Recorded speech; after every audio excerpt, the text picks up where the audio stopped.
Ladies and gentlemen, welcome to another edition of NASCAR 21 Ignition.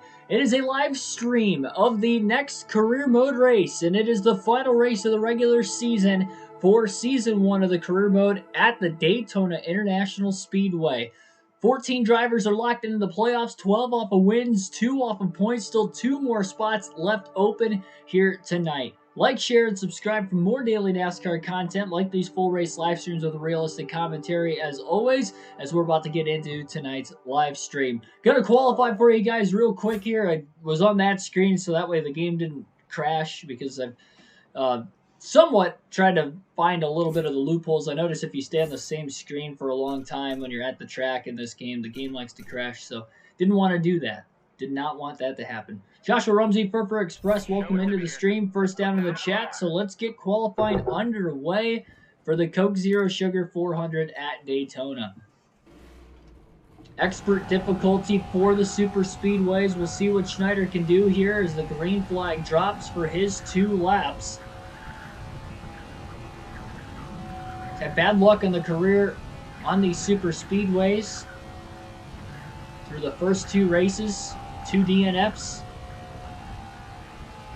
Just survival trying to get to the end of these races. And of course, the last time we were at Daytona for this very race was in the custom schedule season for the final race of the round of 12. We got dumped on lap 1 by Kyle Larson, who was a rival of ours at the time. But now he's a teammate for the career mode.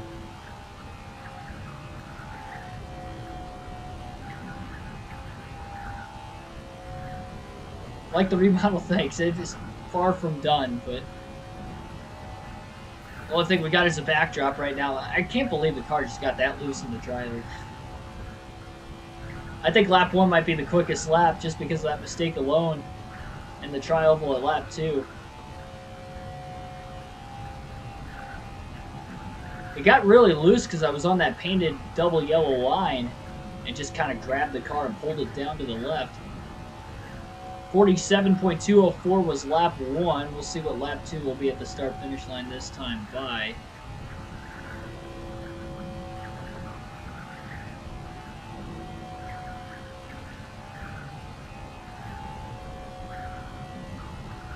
Hendrick car is usually pretty good when it comes to trying to qualify at Daytona. Purposely went down to the apron that time, but a little too low.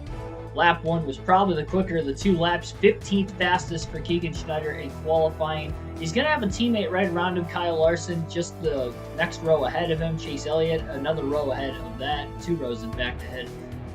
And teammate William Byron on the pole for this one. Of course, he's the defending winner of this race in real life coming into the 2021 NASCAR season. And Eric Almirola will start outside of the front row. Bubba Wallace and Ricky Stenhouse Jr. will be in row 2. Kevin Harvick and Christopher Bell in row 3. Ryan Preece and Austin Dillon in row 4. Daniel Suarez, Chase Elliott rounding out the top 10 in row number 5.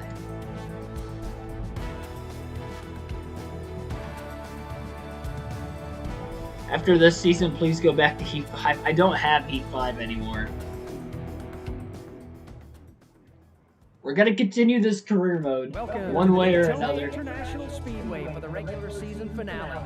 I'm Alex Hayden, and this race will finalize our 16-car field for the NASCAR Cup Series playoffs. Tonight could make or break someone's season, and you never know what's going to happen when the big one could take the contenders at any moment.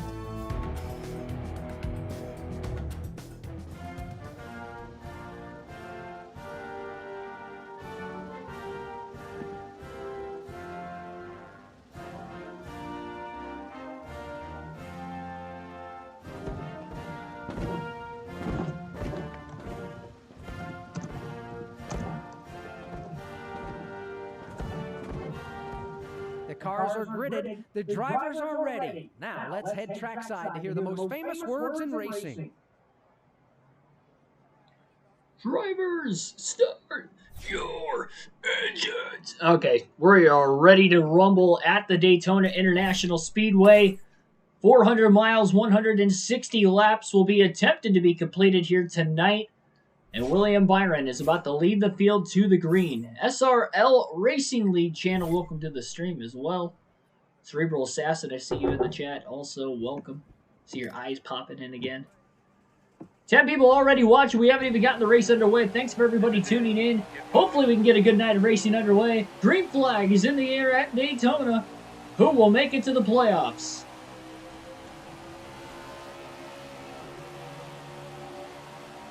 Schneider going to pull up in front of Ryan Blaney in the 12. Back down to the bottom behind Matt DiBenedetto into turns 1 and 2. Top 15 cars ahead of him, kind of pulling away just a bit.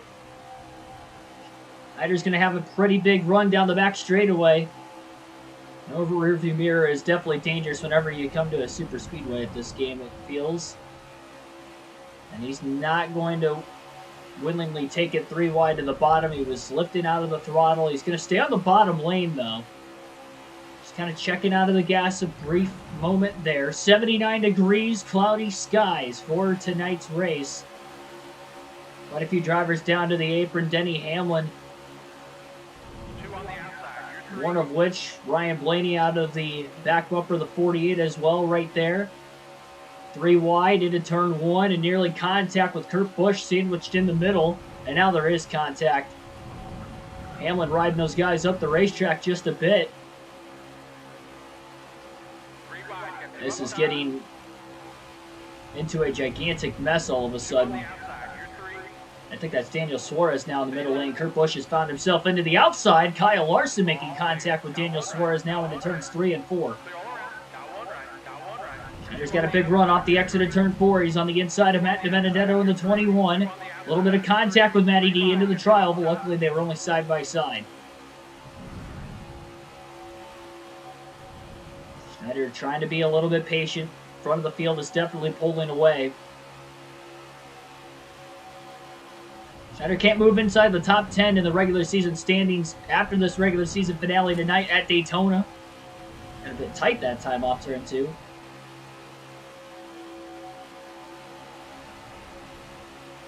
Yes, we are locked in. I do have 8 wins this season. Probably. What was that? I've never heard that out of the crew chief in this game before. We're probably in the top 10 with that pass. Like, you should know this, guy. You're the one with all the electronics and the leaderboard next to you. I have never heard that in this game. That was hilarious. We're probably in the top 10 after that pass. Yeah, I'd say so too. I don't know, you tell me.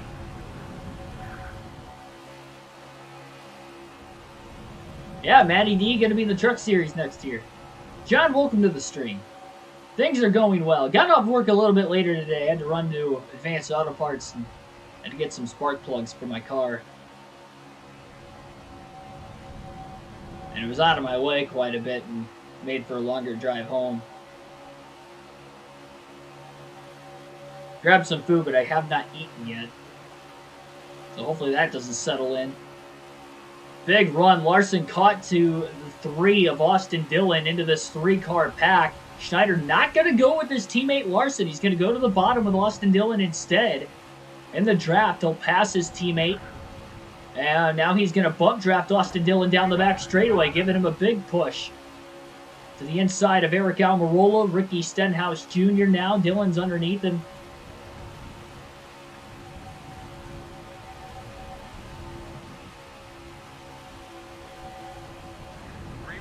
We are at lap 5. Schneider to the inside of Dillon after Dillon clears Stenhouse on the outside. Schneider inside the top 5, but the top 4 have absolutely pulled away from the field.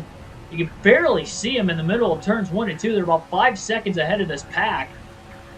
Not sure who the race leader is exactly, but Kevin Harvick, Christopher Bell, and Bubba Wallace are in that pack, running 2nd through 4th. But the Hendrick duo leading group number 2 of Schneider and Larson. Started 13th and 15th.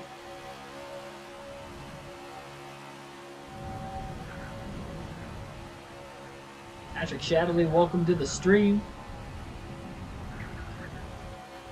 Now I already know, because the lights are not turned on yet, despite how dark it is. I'm surprised the lights aren't on yet. The lights will turn on, and we know that it tends to cause a blackout glitch for a couple seconds. And it's been kind of hit or miss with that. Sometimes we keep it clean, we don't hit the wall at all. Sometimes we hit the wall, and sometimes we hit the wall and blow a tire. It's really out of our control. It'd be more beneficial for us if it happens on the straightaway. I don't think that's ever happened. I think it's always happened when we're in the middle of a turn. And I don't know if that's coincidental or not. Schneider leading this pack. They are not closing in on the top 4. Kyle Larson, though, to the outside. And a big run. Schneider is going to lock in line behind him. Let his teammate go. He didn't want to block him. He's got a really fast race car, Denny Hamlin, right behind him as well. Larson, remember, has already locked in the regular season championship. That was even before the second to last race of the regular season at Michigan. Schneider backing up to about 197 miles an hour. He's going to go down to try and block Denny Hamlin. He doesn't want to get stuffed onto the outside lane.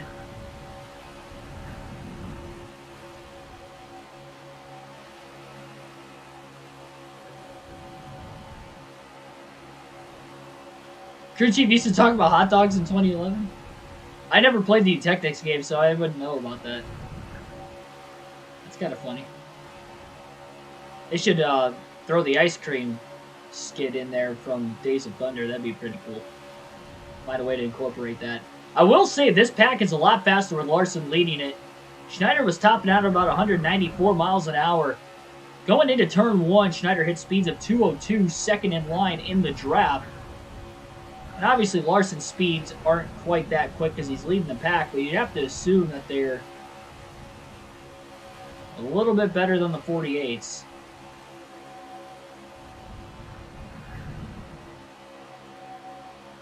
I don't imagine it being long before those lights turn on the racetrack. I just really hope the game doesn't glitch us into a blown tire. Schneider's really only bump drafted one time, and it was down the back straightaway. He doesn't even feel confident with bump drafting cars without any stability help in this game. He's going to do it to Kyle Larson down the back straightaway here. Little push. Now he's going to pull down in front of the 12 of Ryan Blaney. Look at the run Denny Hamlin gets on the outside of the 12. And he stalls out as he's got little to no help. This is a pretty big pack of race cars right now, 10 laps in. The top 4 are still pulling away. These guys are faster with Kyle Larson second. Or I should say Schneider in second and Larson leading this pack. But the top 4 are still scooting away. I don't know what it's going to take for these guys to run them down. Maybe a caution. Then again, we know that caution comes out, we're going to go lap down, so kind of a pick your poison situation. And Schneider went to bump drafting Larson down the back straightaway. All over that back bumper. Just really trying to minimize the gap between himself and Larson. And it looks like Schneider's going to get shuffled to the outside as Ryan Blaney gets underneath him. And he's able to hop in line in front of Martin Truex Jr., it looks like. Blaney's got a massive run. Larson's getting away. Potentially.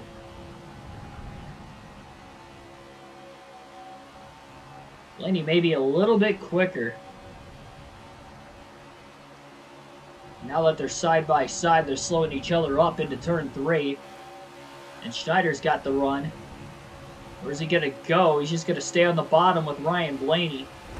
Hanging his teammate out to dry, giving Blaney a push off of turn 4. He hit him pretty square, so no problems there.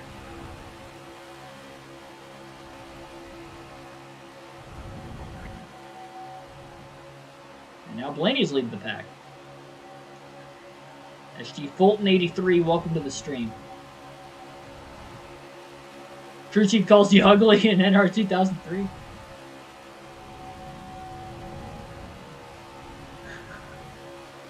It's hilarious. Jamie's channel, welcome to the stream as well. Michael Turner, welcome into the chat. Oh, I got somebody fixing my car this weekend. I mean, I just got to replace the spark plugs. It was really inexpensive. I got 2 spark plugs that I need to replace. I've been down a cylinder, so I didn't want to drive it anymore. Hurt the engine, potentially. Terry Lewis, well.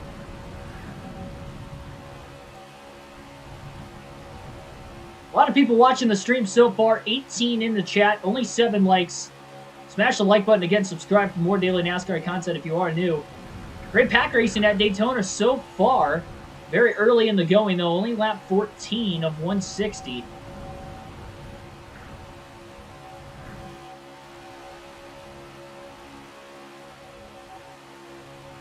It's pretty racy at the front of the field, but the 48 feels in control. As long as he's towards the front of this pack. Whether he's leading it, or about second or third car in line, he feels at least in some sort of control. He's going to get to the outside of Ryan Blaney into turn 1. Who's Hamlin going to go with? Kind of tough to tell. Denny's going to go with the 48, looks like, off the exit of turn 2. On the outside, and this should get Schneider up into the front. No, he makes contact. Locks it down. Big slide to the inside of the racetrack. And saves it. Happens that quick at Daytona. Everybody misses him to the inside.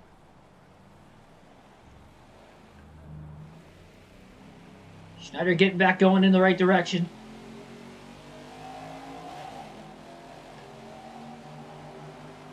Hungry pack of cars racing their way on through. Schneider back to 37th. He's still on the lead lap. The 48 came down just a bit. He wasn't trying to block the 12, but because the car wants to automatically turn so far to the left down the straightaway, the car was just naturally coming down off the exit of turn 2. That was just really a bad racing deal there. I wasn't even trying to block. No caution. It was a great save, though.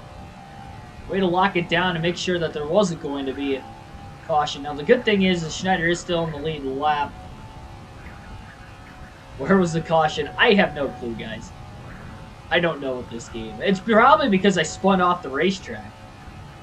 That's one thing I've noticed with this game, that the cautions seem to only come out when you're... if there's an actual incident that happens on the racing surface itself. Except for road courses. Road courses, it's kind of hit or miss. If I would have spun into the wall, then the caution probably would have came out. But because I spun into the infield, or at least below the double yellow line, luckily there was a lot of pavement. If that would have been grass, it would have been a long slide likely into the wall.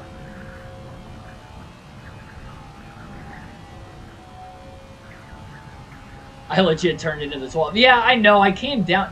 It wasn't like I came down. Like, he did not come up. It definitely was not Ryan Blaney's fault.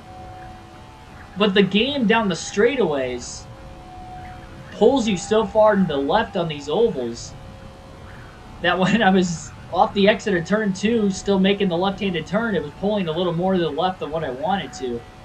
And that's where I made the contact with the 12. It is so easy to spin out in this game when you don't have any stability help. Hence, what we just saw moments ago. Luckily, the 48 locked it down. He was able to save it. And even though there's no caution, he's still on the lead lap. He's in 37th. Last car on the lead lap, in fact. We got a long ways to go yet. It is not over. We know the 48's got a fast car.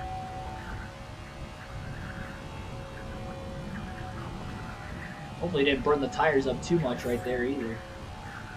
Lights still have not turned on yet.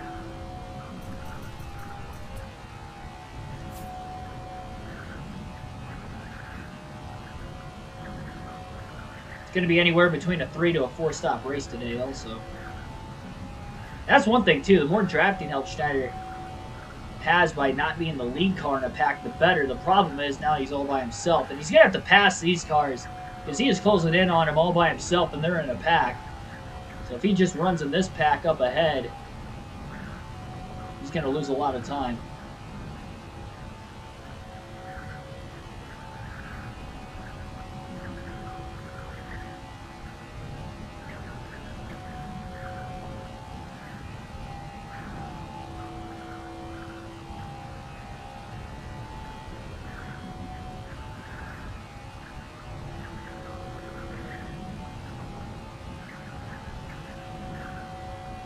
Kevin LePage. It wasn't that egregious. I didn't just pull up right in front of the pack. I could have pulled up in front of this 6-car pack that was closing in. I think we'll catch a caution or a wreck at some point later in this race. I'm not worried about it. The only thing I'm worried about is the fact that there's scoring errors in this game. And I know that if that happens, whether I pit or not, I'm probably going to lose a lap. Because that's exactly what happened at Michigan. Once I pitted, lost a lap under a caution. Once I didn't pit, there were 2 cautions in the race, but I lost a lap under both of them. So it didn't matter whether you pit or not. It's just really random. Big run for the 48. To the outside of the 00 Quinn Health. Gigantic run for the 48 car. Going to take it 3 wide to the outside. This is risky. Making it work at Daytona. What a run as he had that huge hole punched in the air in the draft. Looked like Kyle Busch on the restart of the Bud Shootout back in 2012. 3 wide around the top. A lot faster than everybody else. Nobody pulled up in front of him, and he was able to make it work. He's back to 31st. Schneider on the comeback trail.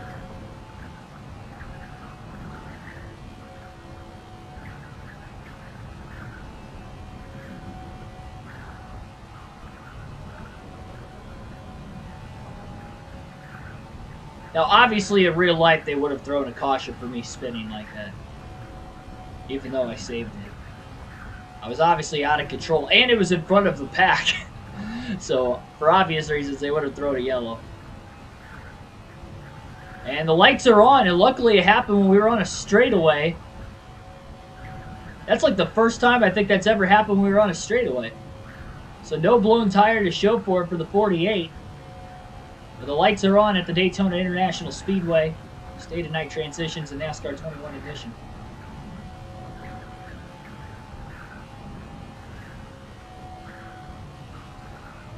No drafting help right now. Poor Schneider is very, very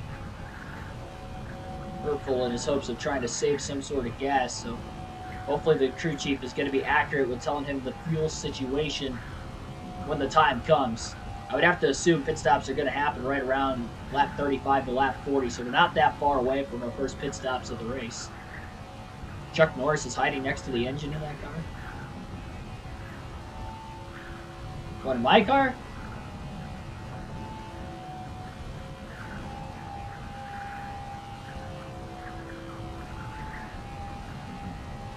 So Kyle Busch is in 29th on the leaderboard.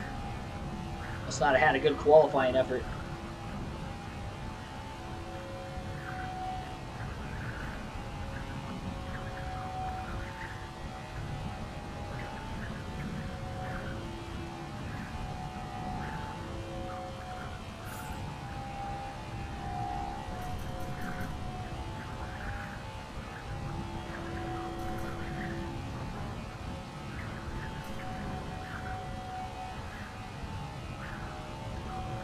Try and make up a little bit of ground. We're going to take right side tires only.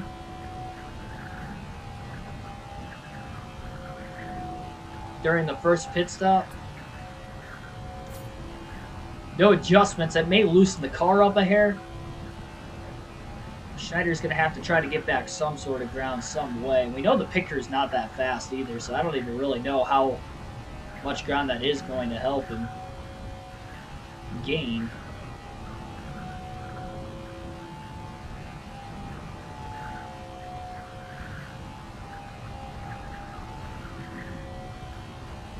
In my race car. Okay. I guess we got Chuck Norris riding with us, according to Joshua in the chat. Tyler Burback, welcome into the stream. Odd seat for DGM. Racing in the Xfinity Series at Charlotte. Where it's hard to pass. Yes, it is. Charlotte was the most narrow mile and a half, but now Atlanta's got the same width from the wall to the apron of the racetrack.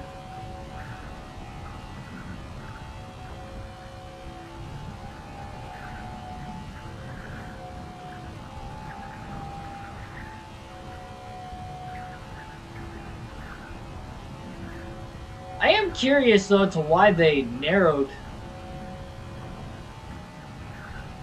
the width of the racetrack for the repave and the reconfiguration at Atlanta.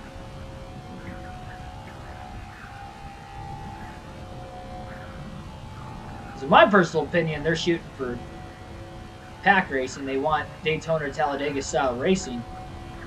And I feel like with a wider racetrack, especially with that much banking, would probably create more chances for multiple lanes in the draft versus if it was more narrow, you would think. Especially considering the speeds will be reduced a lot slower than what they would be at Daytona or Talladega, just because it is a full mile shorter of a racetrack in length. So if the speeds are going to be down, it's going to be a lot harder to run the outside as it is. The runs aren't going to be quite as big as what they would be at Daytona and Talladega, so it'll be a little bit easier to be able to block the run if you're the leader in a situation or you're trying to win the race, or even just hold on to the lead, maybe win a stage, whatever the case is, trying to hold on to your track position, hold on to the lead. It's going to be easier to throw that block when you don't have as much room up to the wall, and the speeds are a lot slower. We'll see how it works out. I'm definitely skeptical about it. I will be at that race in person. I'm, with most things, cautiously optimistic. I guess you could say the same thing for New Atlanta.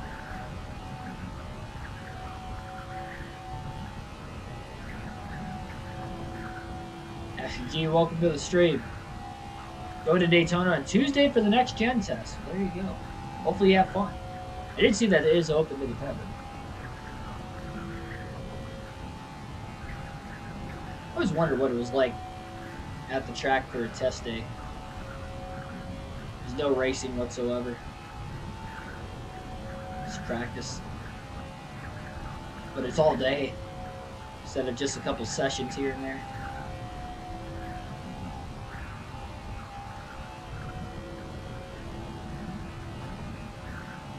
I'd have to agree with you, though, on that one, too, Jeff.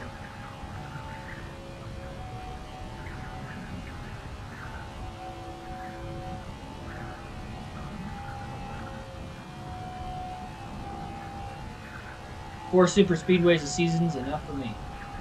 Super speedway races, that is. A season's good enough for me. 29 days till the Clash, yep. 4 weeks. Insane.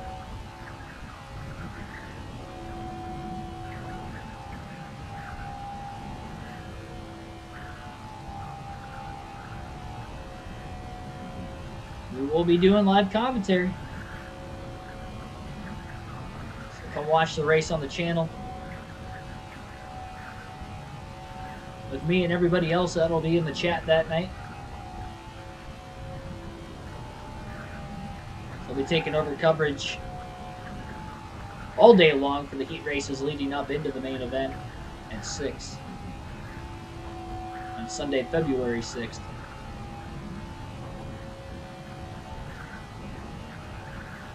Just kind of running by ourselves right now. Not really anything Schneider can do.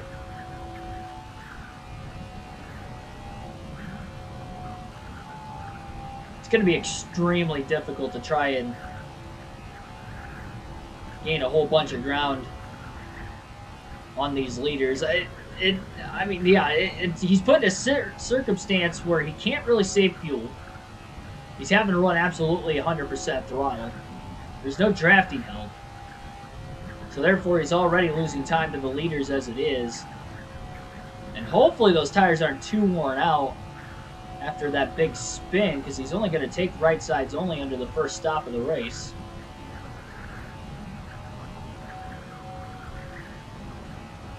Well, it's 30 days to the Busch Clash if you count today. I don't count today.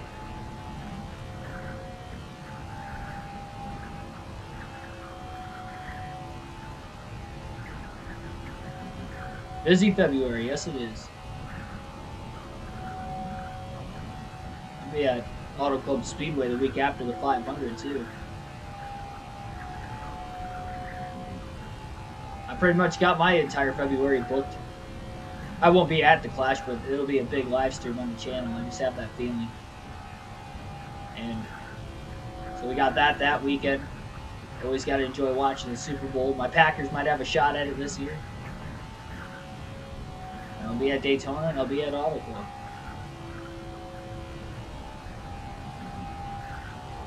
William Byron, Kevin Harvick have been battling back and forth for the lead. Christopher Bell, Bubba Wallace still in that lead pack with Larson still leading group number 2 in 5th. We are at lap 33, coming to lap 34 this time by for the 48.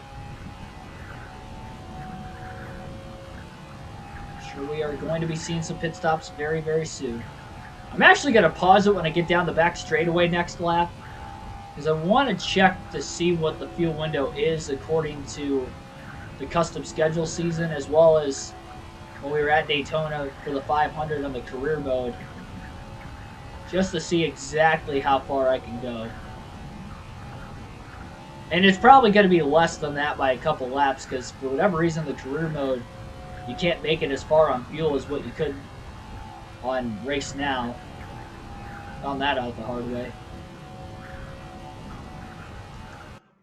Let me pause it for a quick second. To the notes.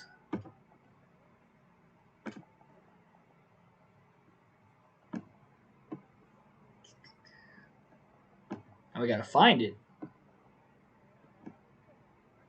There it is. 36. 36 laps on fuel. Bondale Ellery, welcome to the stream. Glenn Goad, welcome as well. Think all teams should test on Tuesday? It would be wise if they did. Well, a lot of the smaller teams probably won't, just for money purposes. Like, I doubt Rick Ware Racing's going to be there. Well, they might, now they got the alliance with Stuart Haas. I know at least 26 teams are showing up.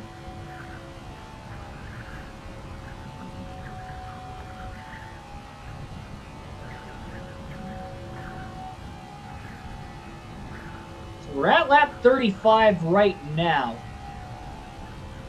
Crew Chief has not stated anything to Schneider about what the fuel economy is looking like.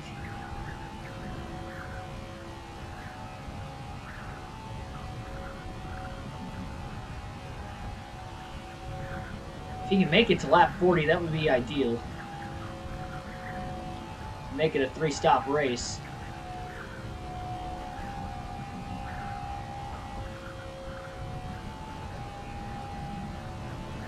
Nobody has made a pit stop yet as well. All 40 cars still out on the racetrack. We are at lap 36, so this is as far as Schneider went in the 500 earlier this season. Maybe he saved enough fuel at the beginning. Well, okay, there it is, so never mind. Yeah, man. You see, this stinks. Another thing I hate about this game is that the AI, ever since they fixed the fact that they would pit halfway through the run, now they can go further on fuel than I can, and it's probably going to be a 4-stop race for the 48. Going to have to pit this time.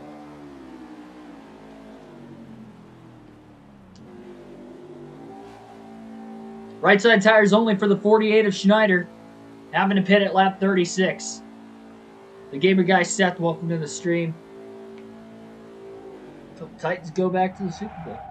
Oh, jeez. I really hope that didn't give us a big dent in the race car. Alright, thank goodness. Thank goodness that didn't cause severe damage. Last thing we need is a hole in the nose. When you're at Daytona.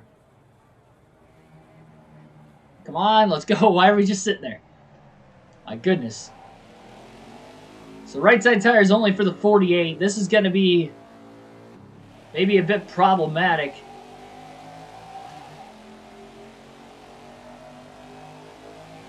Like he had some cars pitting behind him as well. I find it absolutely insane that we take right side tires only to try and gain time.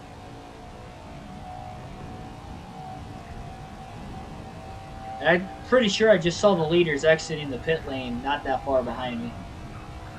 How did they gain time on me? That's how slow our pit crew is. So many problems with this game. I mean, there's going to be some drivers that are going to go 40 laps. Looks like one car was out into the grass. Couldn't tell who it was. Well, Schneider's in the grass now. One car is around on the front stretch. I believe it was James Davison in the 15.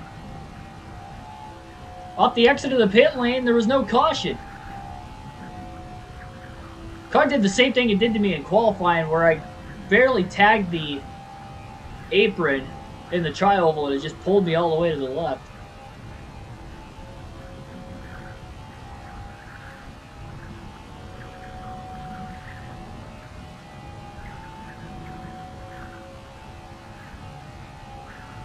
Almost forgot about the national championship being this weekend.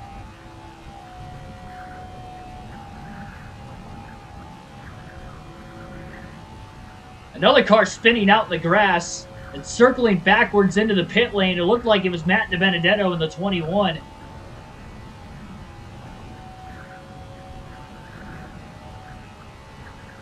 Schneider's got a massive run. I think somebody's out of fuel up here. Oh, he's in the wall. He's trying to make his way through. The 14 of Busher just squeezed him after Schneider was already legitimately wall riding off the exit of turn 2. Speaking of wall riding, look at Chase Briscoe. He's up against the wall.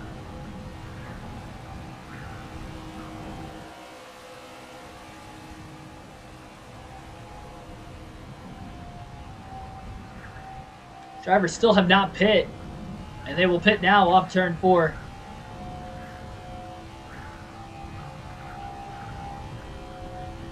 Schneider's gained at least some positions.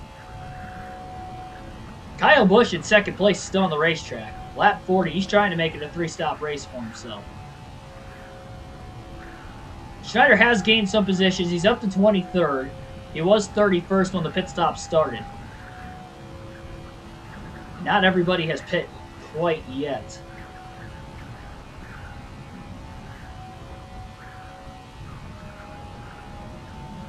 I'm taking Georgia to win the championship over Bama because it's tough to beat a team twice in the same season, especially when you just played them 2 games ago.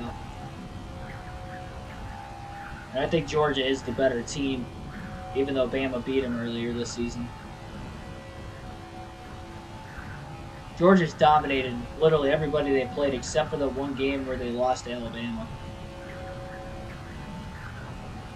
I think Bama will put up a good effort, but if I had to put money on it, my money would be on Georgia. Schneider's definitely loose off the exit of the corners now with taking the left side tires only, which we kind of assumed that had a potential of happening.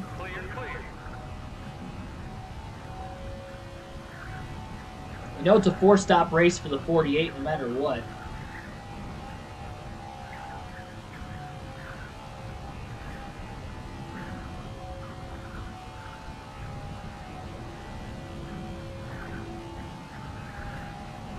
Schneider's inside the top 20s on the comeback trail.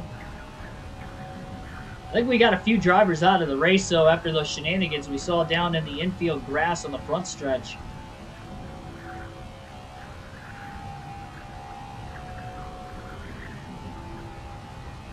Dodgers and Harvick fan, welcome into the chat. I'm at my house. As far as the race itself goes, we are at Daytona tonight. Regular season finale for Season 1 of the career mode on NASCAR 21 Ignition. I did not move. No, this is my same room. A little remodeling going on.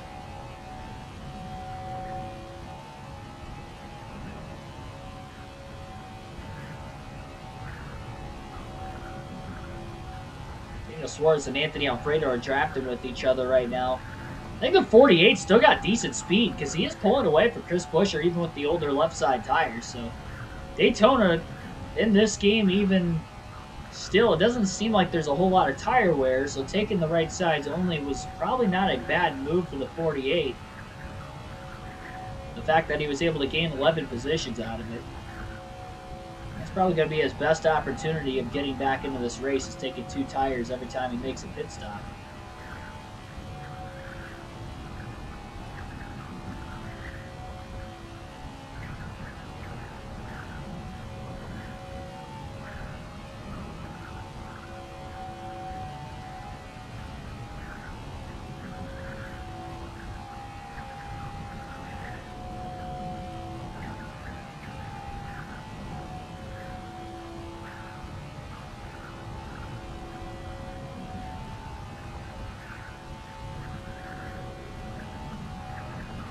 Schneider, as of right now, is the only rookie locked into the playoffs.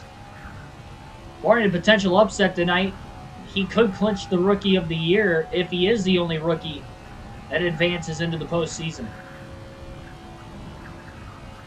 With his 8 wins so far this year, very Ryan Newman 2002-like season. I should say 2003. I said 2002 because Newman was a rookie in 2002 and won the Rookie of the Year. But the inconsistency, despite the fact having a bunch of wins, is very much like Ryan Newman in 2003.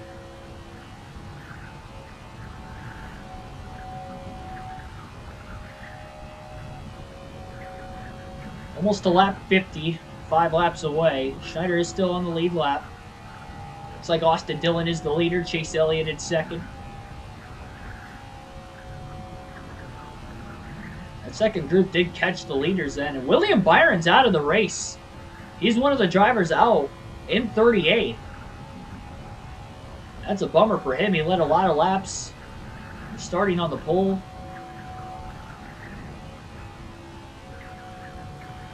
I will say Schneider running by himself, it is a lot easier to keep the car clean.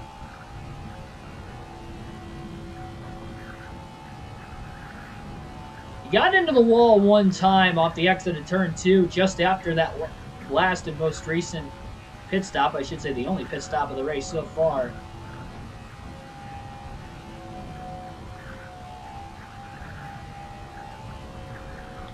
I think he is fast enough to catch these 4 cars as they catch more and more lap traffic. That they're 2x2 right now. Side drafted each other. Schneider's closing quite a bit, even though he's all by himself. Great horsepower in the 48. We know the Hendrick cars seem to always have good single car speed at Daytona and Talladega. 48 is no different tonight. Kevin Harvick has regained the race lead up to the front of the field. Remember, Harvick got the win at Michigan. It was his second of the season. He's trying to go back-to-back at the end of the regular season, much like what Ryan Blaney did in real life in this 2021, or last season, I should say, in 2021 for NASCAR. Inside Uranus, welcome to the stream. I've been meaning to message you back. I keep forgetting, but as far as the tickets, because again, Inside Uranus won the Fantasy League Championship last year for the regular season. I will be buying those very, very soon. Probably within the next week or two.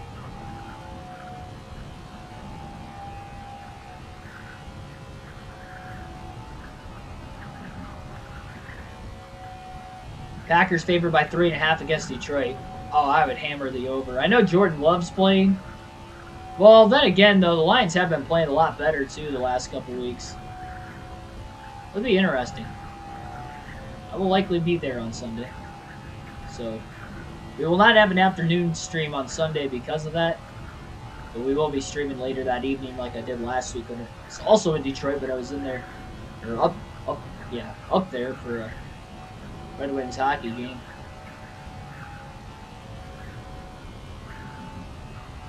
Harvick and Dillon have passed Chris Buescher now, so Schneider's the last car in the lead lap in 20th.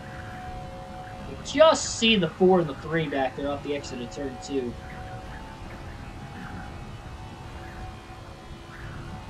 Yeah, you got a chance to double down. Uranus going to try to defend the regular season championship.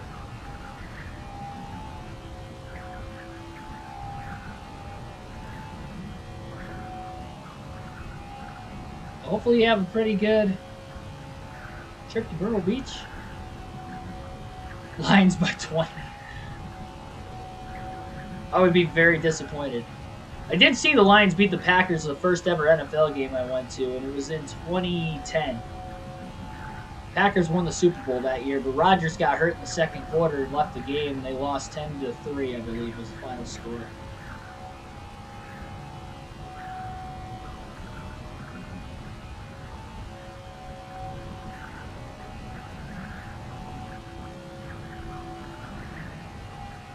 Now that group is up to 4, potentially 5 cars out in front of the 48. He's not closing in on him quite like he was.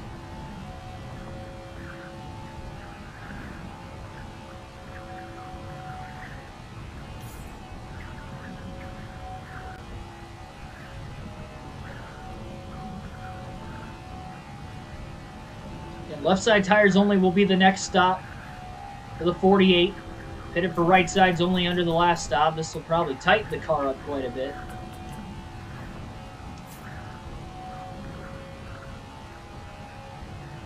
KRC, that's Keegan's Racing Channel. Really need to incorporate that into the live streams a little bit more. I always forget. In the heat of the moment. Packers by 100. That's more like it.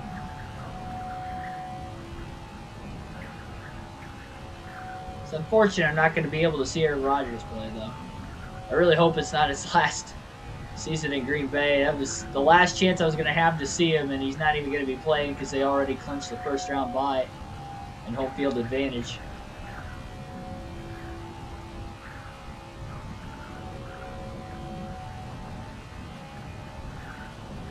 Chase Elliott to the lead, Denny Hamlin to second. Austin Dillon still sitting there in third.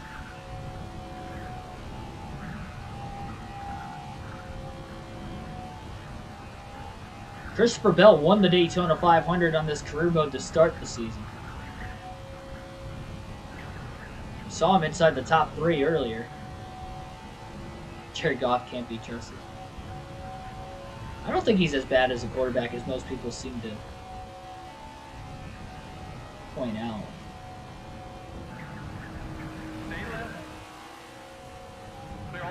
I was just thinking how many people thought that Matt Stafford wasn't that great of a quarterback. The Lions were holding him back all those years.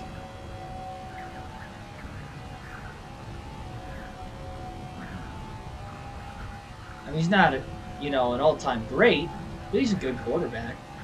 I think the same goes for Goff.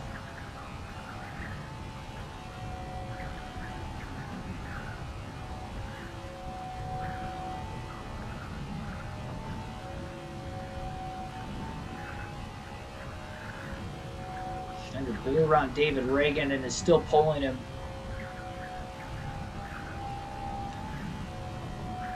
And the leaders are running down that 48 car right now.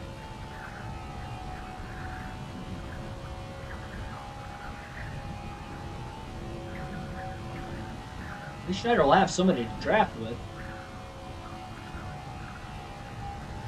I'm assuming he can hang on to the draft. He's got old left side tires. He has not changed the left side since the start of the race. Still caution free.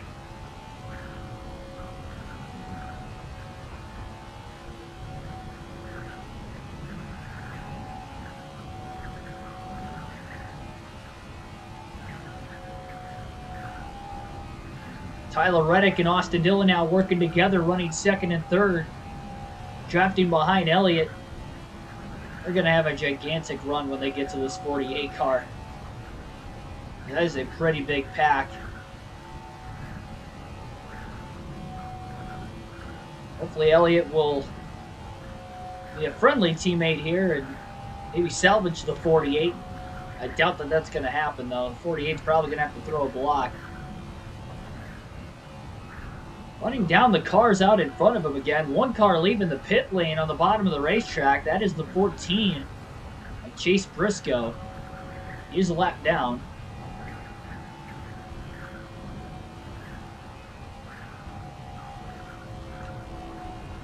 Side by side for the lead. Dillon to the outside. Elliott to the bottom. Reddick going to go with his teammate Austin Dillon. No surprise there. Schneider's catching up to these cars out in front of him again. Really battling for the lead. He may be able to actually sustain the lead. They're not going to have as big of a run on him because the 48's going to have a pretty big run in the draft with the cars out in front of him. A couple lap cars mixed in here, which has slowed down this pack of cars out ahead as Austin Dillon leads at Daytona. Where is Schneider going to go? He's going to go to the outside, 3 wide. It's going to be a risky move. Oh, and Suarez pulled up right in front of him. Schneider gave him a little bit of a push off the exit of turn 2, and he'll draft with the 99 of Suarez. Now to the bottom, trying to make a pass for position. Austin Dillon found his way to the bottom lane to get around some lap cars. Schneider back to 19th. As he clears the 99 into turn 3. It's one buffer between the leaders and the 48. 2 more spots for position up ahead, too. Stenhouse and Alfredo. Big run for the 48 in the draft now in the tri-oval. He's going to take it down to the apron. 3 wide. Well, not to the apron, but he went, hugged that double yellow line, makes the 3 wide move into turn 1, and he's now up to 17th. Looks to be about 6 seconds behind Kyle Busch. Austin Cindric maybe 7 seconds behind him. Buying the 48 a little bit more time as he continues to try and charge forward.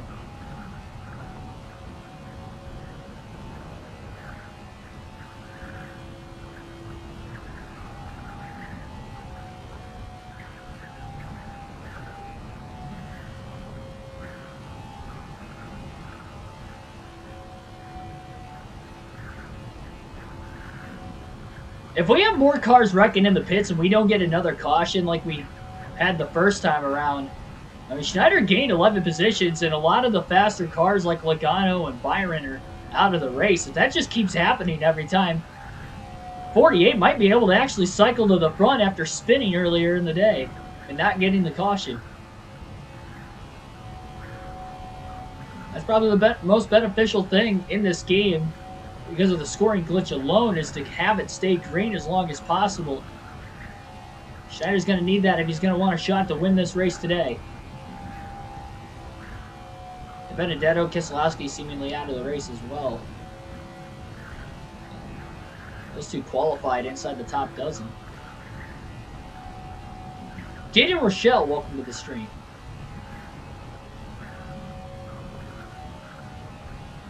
$20 people watching right now, only 11 likes. Smash the like button, subscribe for more daily NASCAR content.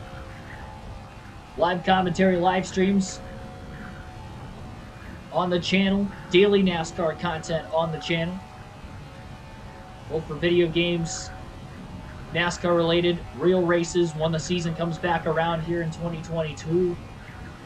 Starting off with the Busch Clash. Of my travel schedule as well as the actual stream schedule for the live commentary races coming up this weekend, so definitely want to stay glued to that community tab. Putting some polls in there right now as well. There is a poll currently up for you guys to vote for, just for fun. Who do you think the best commentator was, lap by lap commentator that is, in NASCAR in the 2000s?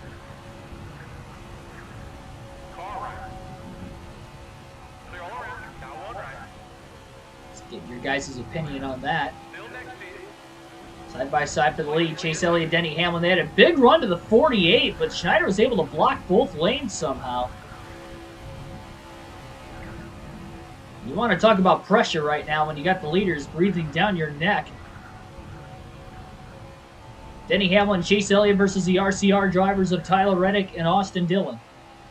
And actually, no, never mind. Reddick has lost his teammate Dillon. That's Kevin Harvick in the 4 car, who was also in this draft. Schneider pulling up in front of his teammate Elliott. Elliott's got a big run down to the bottom. Schneider's going to pull down and block. Elliott's going to try to cross back to the outside. Nothing doing. Will he get back down to the bottom? Looks like he will.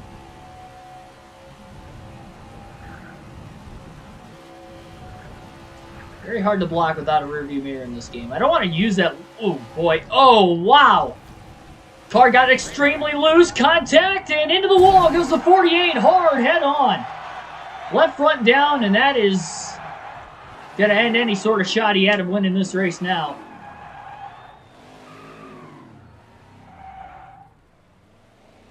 That was a pretty good lick. I believe the left front tire's down.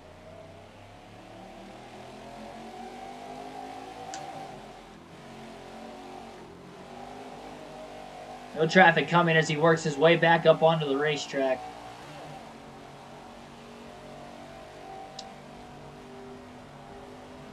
Car got super loose in the middle of the trial. Truex just ran right into the back of the 48. And now Schneider's got a little bit of damage to the back bumper. Ryan Blaney's pushing him. Oh, Blaney just turned the 48 around. You've got to be joking me. I can't with this game. I don't even feel like running the rest of this. I mean, we're not racing for anything. If we could have won, we could have gotten more playoff points. But we can't move up in the regular season standings at all. So there's literally nothing else that we could race for. Oh my gosh, and this car just won't drive straight anymore. Cautions are, I guess, non-existent tonight. Now I'm stuck in the grass. Well, this just went from decent to terrible in an instant. This couldn't get any worse. Oh my god. You just cannot mash the gas. Come on.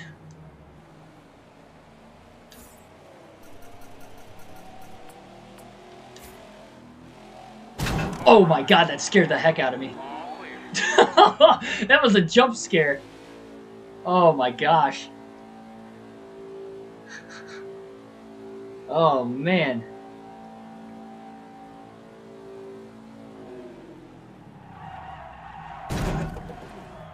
Well, as if he thought it couldn't get any worse.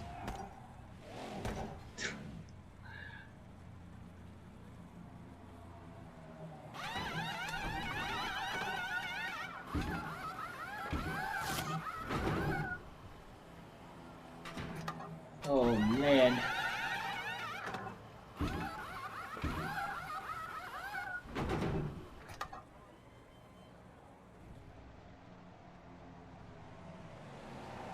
I really don't want to finish this race. We still got about 90... We probably lost a couple laps there alone. There's no shot of winning this race anymore. We might get some more DNFs, but again, the 48 can't get any more points. It's the last race of the regular season. Mathematically out of a chance to even get any playoff points.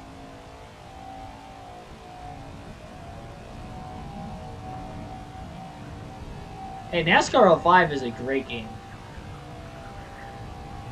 I know it's older, but it is a great game.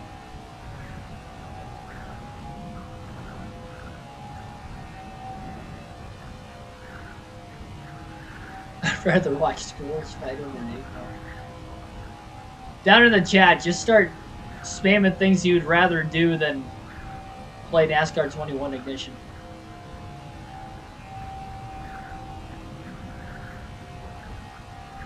Yeah, there's a lot of speed wreck out of the car. I'm not even breaking 185 miles an hour again. Ross Chastain. Hungry pack of cars.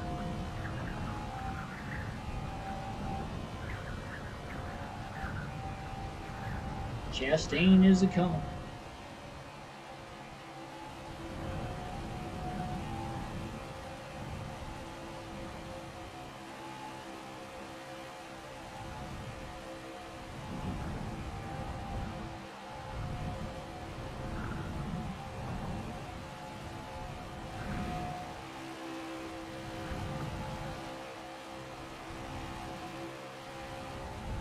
Trying a glass case of emotion.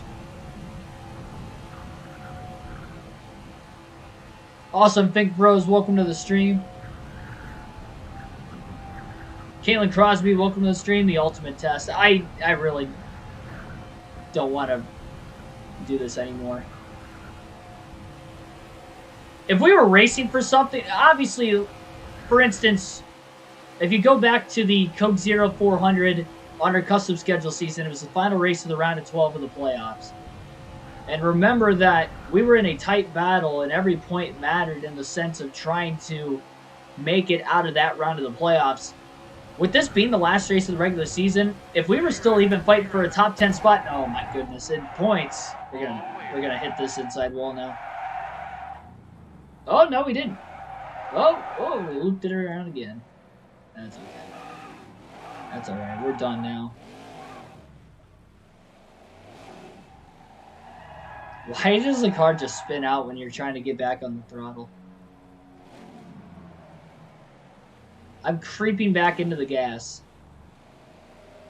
I know I don't have a flat tire. There we go.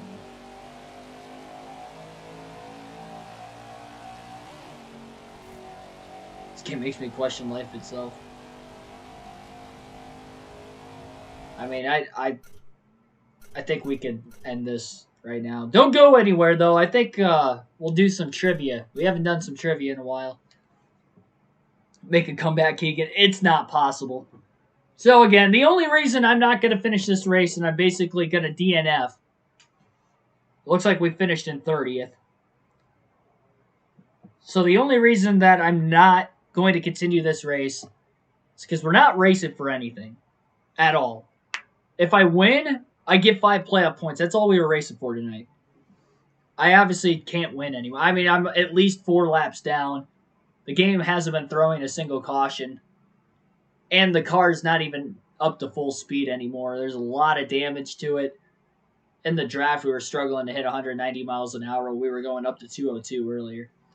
So, that's number 1. Number 2, the top 10 of the regular season point standings get awarded playoff points. We're outside the top 10. We came into this race 12th in the regular season standings, but we're too far back behind Austin Dillon. Mathematically, no matter where Austin Dillon finishes today, he can finish last, we could win, and we still would make up enough points to finish in the top 10. So if I couldn't win, we weren't really racing for anything today. And for that reason, means it's turned into a wreck fest and we're multiple laps down. We're never going to even get back on the lead lap. Less than 100 to go. I think we just got to call it quits. We will do some trivia tonight. Before I do the trivia, we will have to simulate the rest of this race. So we will check out the full playoff grid. Down to 2%. Oh.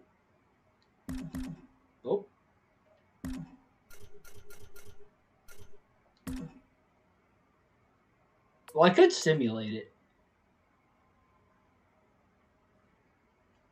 No, I'm not going to do that again. I remember I did that last time and it started giving playoff points for stage wins. Even though there's not actually supposed to be stages in this game.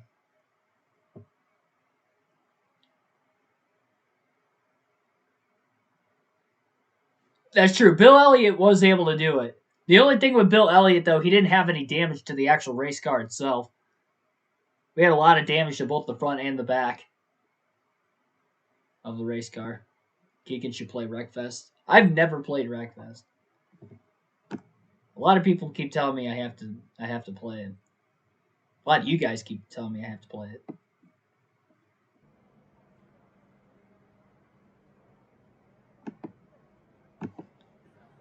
So we're going to simulate the rest of this. We're going to check out the playoff grid and see where we stack up for Darlington. Not sure exactly when that race will be, but we will have it eventually. So I'm going to finish in 30th. Attempt to.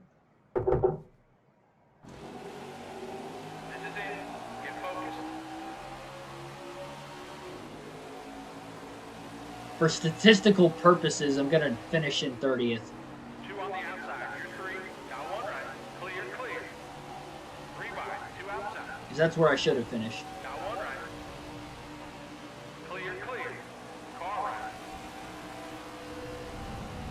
As far as the race win goes, again, Kyle Larson already locked in as a regular season champ. I did see he was out of the race earlier, too, so it's a good thing he locked up the regular season championship over Hamlin, who wasn't second at the time.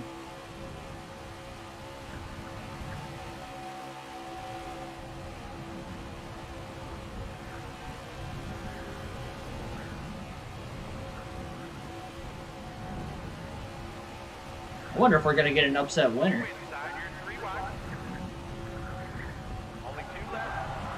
Make their way potentially into the playoffs. I like how I accidentally tagged the right rear of Cody Ware and I was the one that nearly spun out. How does that happen? The physics in this game just don't make any sense.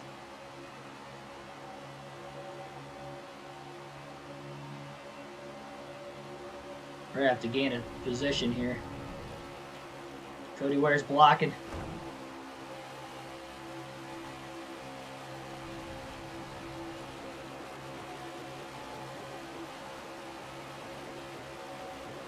Alright, somebody's going to have to get going here.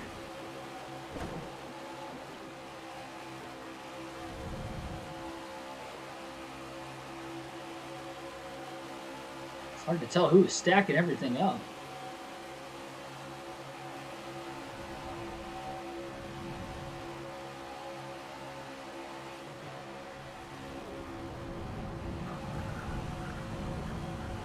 Probably shouldn't have pulled that far out of line.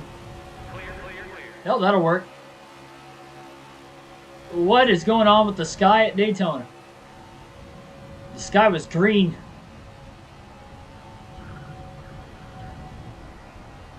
Great battle for the lead up there. Checker flag is waving. Oh, they're wrecking across the finish line, but Schneider will finish in 30th. Another DNF. That is 3 DNFs in the first 3 career superspeedway races. We have raced 3 superspeedways in the career mode, and we have DNF'd in all 3. We've had some bad luck. We probably could have finished this one. And we maybe could have gained some positions for more cars wrecking out of the race. I definitely think that would have been possible, but we would not have won. Oh, Kevin Harvick finished last. Your race winner is Matt DiBenedetto. He was below the cutoff line on Ross Chastain. That is huge. He came into this race 9 points below Chastain for the final spot on points. But a win has locked Matty D in, his first career win. Denny Hamlin finishes second, Austin Cindric third, Kurt Busch fourth, BJ McLeod rounds out the top 5, Josh Bilicki sixth, Quinn Half seventh, Michael McDowell eighth, Kyle Busch ninth, Ty Dillon rounds out the top 10. Pole sitter William Byron fell back to 14th. And our driver Schneider finishes at 30th. So Chastain would have had to beat Brad Keselowski by 15 points if I remember correctly. And I don't believe he did that. So I believe Ross Chastain will be the first driver below the cutoff line, and Brad Keselowski will have gotten the final spot on points.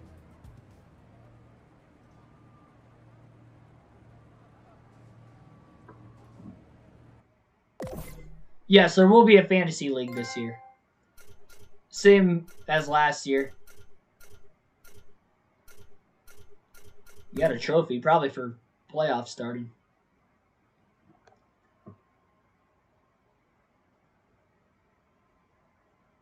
Wait a minute.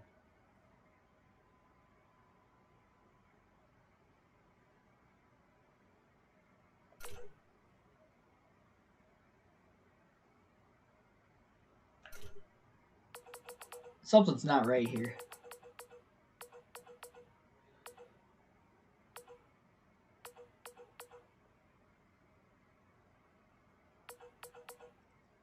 I don't think it gave Kyle Larson the regular season championship, did it? Oh, no, it did. Yeah, that's why he's got 35. He had 4 wins. My bad. Okay, so it did. I was going to say, I didn't think it incorporated the regular season point standings. If it wouldn't have, then I would have had to do the points myself. But All right. So we had 10 DNFs in the regular season with that one here tonight at Daytona. It says 1, but really we have 10. 10 DNFs, 10 top 10s. We had 8 wins in our rookie season. Very roller coaster of a year. And with those 8 wins, that gives Schneider 40 playoff points and will be the number 1 seed into the playoffs, even with Larson winning 4 races in the regular season championship. Schneider will be 5 points ahead of him, though it is not very comfortable above the cutoff line on Ryan Blaney to start the playoffs. Actually, Corey LaJoie would technically be the first driver on the cutoff line.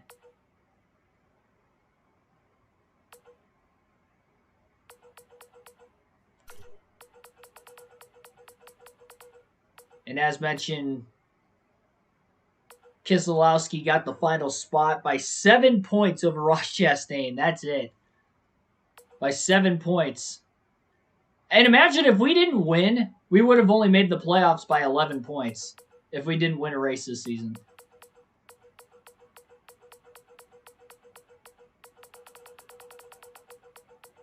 Matt DiBenedetto was in the top 16, so that was a big win for himself. Gained a lot of points because of it. Moved up to 12th in the regular season standings. And we're 14th in the total season points. But that is the playoff grid. DiBenedetto was the 13th different winner this season. 3 drivers locked in on points, which would have been Ryan Blaney, Tyler Reddick, and Brad Keselowski. We're the only drivers to get in off of points. You know, as far as top 10s go, and 10's not bad by any means. It's just the 10 DNFs are the problem. We've led nearly 1,100 laps. I'm trying to see, based off of top 10s, 1, 2, 3, 4, 5, 6, 7, 8, 9, 10. I guess we got the 11th most top 10s of any driver in the playoffs. Top 5s, though, with 9.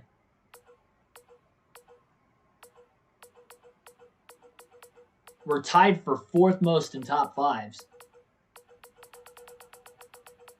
There is light at the end of the tunnel, ladies and gentlemen.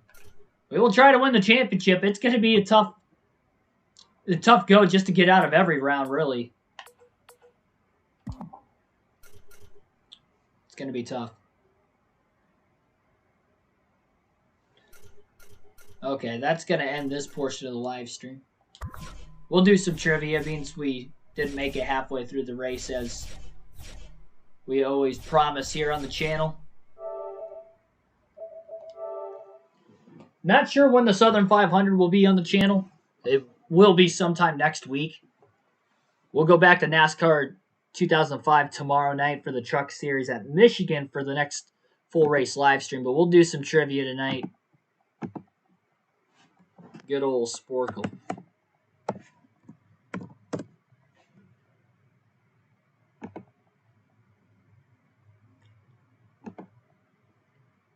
NASCAR trivia, of course.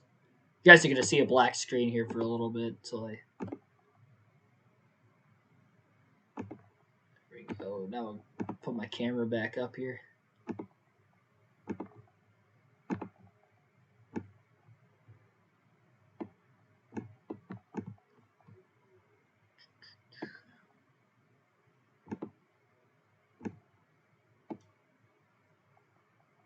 Try to enlarge the screen.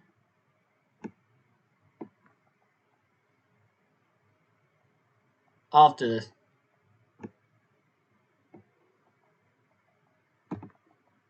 Oh, we got an ad. I don't know what's going on. Oh, it's HBO Max. I forgot this website's got a lot of ads. All right, NASCAR. See what we've got. It's been a long time since we've done these. I got to grab my phone so I can get the chat on my phone.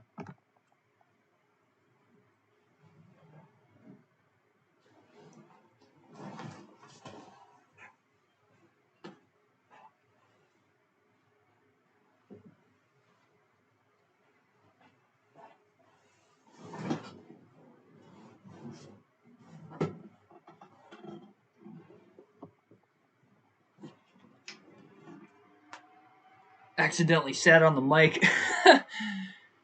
That's a first. All right. What kind of quizzes Sporkle have? Is there anything for 2022? 2022 silly season. Drivers for all 3 series.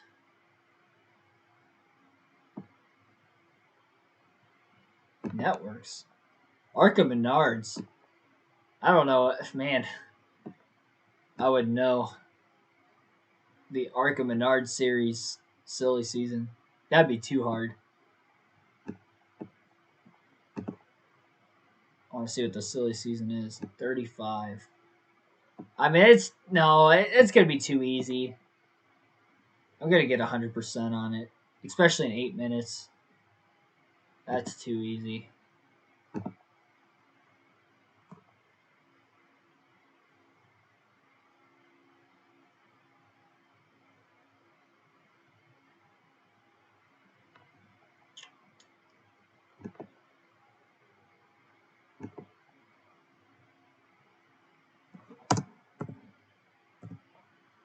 NASCAR puzzles.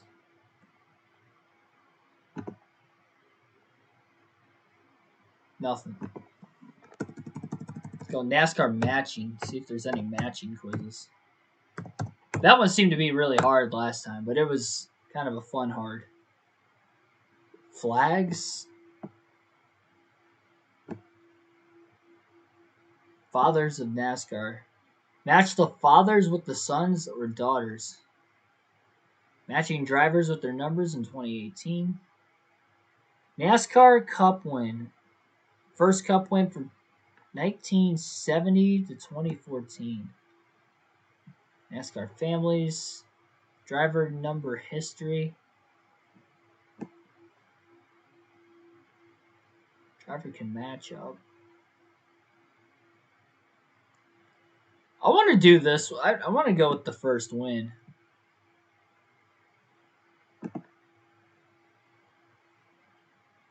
$25. So we know we can't get one wrong. Wow, we only got 5 minutes. Wait a minute. Let's go 1970 to 2014. I want to see how that's okay, that's 20 minutes. There we go. 79. Oh, this is probably every driver, isn't it? Oh my goodness. This might be the hardest quiz we've ever done. This is probably not the way I should start off the quizzes tonight. Okay, well, let's see. Questions remaining, 79. So, to get a perfect score, we can't miss. Davion West, welcome to the stream. You did unfortunately miss the race. We had DNF'd in the first half of it, so we got some trivia that is about to begin now. But 79 questions. Let's get started. Let's get started. These are, I believe it's only the Cup Series. Yep. NASCAR Cup first winners. From 1970 to 2014, we have to match everything. 1970 Daytona 500. I believe that was Mario Andretti. Where's he at? Right? Maybe it was Pete Hamilton. I'm going to skip that one and come back to it. I don't want to miss any. Hang on. We need to get the more recent ones out of the way here first. 2014 Watkins Glen. That's AJ Allmendinger. 2014 Coke Zero 400. That was Eric Almirola. 2011 Watkins Glen. That was Ambrose. Where's Marcus at? Where are you? There he is. 2011 Brickyard was Paul Menard. Yeah, don't Google it, by the way, as far as that 1970 500. I think Andretti won in 69. and Pete Hamilton won. I want to get the for sure ones out of the way. I can't find Paul Menard in here anywhere. Should be in alphabetical order. 2011 Coke Zero 400 at Daytona was David Reagan. 2011 Southern 500 was Regan Smith. 2011 Daytona 500 was Trevor Bayne. 2009 at New Hampshire was Joey Logano, rain shortened. 2009 Coke 600? 2009. Wasn't that David Ruderman? I'm going to go with Ruderman. Yes, it was. Okay. I knew he won a rain shortened one. Couldn't remember what year it was, though. 2009 Talladega, Aaron's 499, classic race. That's Brad Keselowski. Where you at, Brad? There you are. 2007 at New Hampshire.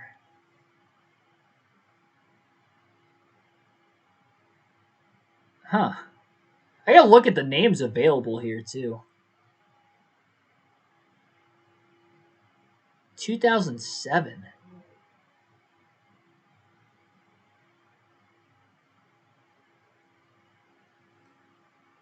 The names I'm looking at, I don't know who that could have been.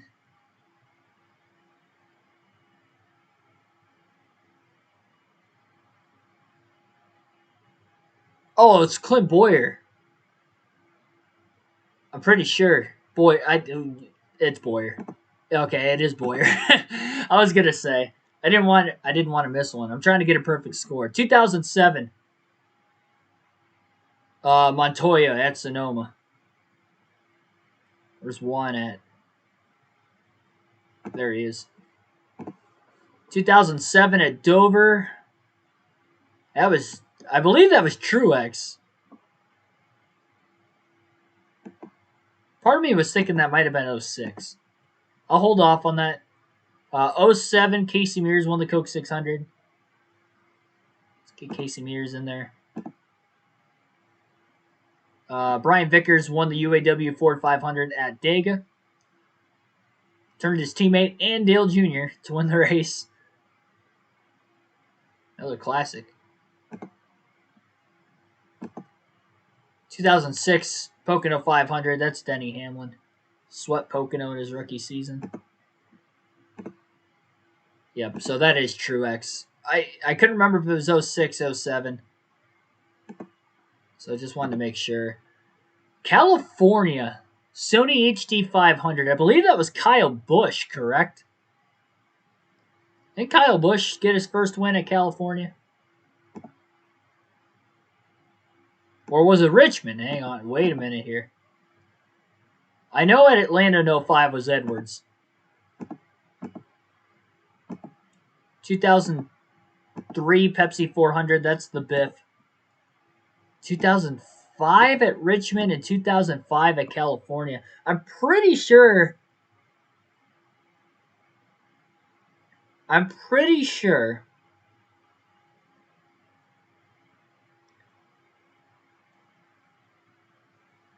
Bush was at California. But Casey Kane would have been the other one. I'm going to say Casey Kane would have been at Richmond, and Kyle Busch got his first win at California. We're going to go Kyle Busch, California. All right, so then Casey Kane would be at Richmond. 2002 Quality 500 at Lowe's Motor Speedway. Oh, man. Oh, it's Jamie McMurray. Second career start. Where's Jamie Mack at? There he is. Yeah, he's getting a little bit harder. We can keep going backwards in the years. 2002 New Hampshire 300. That was Robbie Gordon, I believe. Wasn't that the one Robbie Gordon won?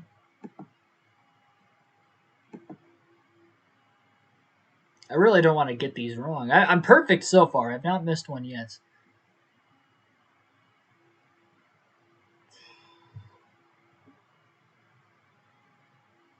I'm just looking at the names just to clarify. 05 Richmond, Kane. 02 Lowe's McMurray. Without Googling, do you know? I believe it's. I'm going to go Robbie Gordon. Oh, it was. No! It wasn't Robbie Gordon. What year did Robbie Gordon win his first race then? Oh, you know what? It was Elliott Sadler. No, it wasn't Sadler. Who got their first win at New Hampshire in 02?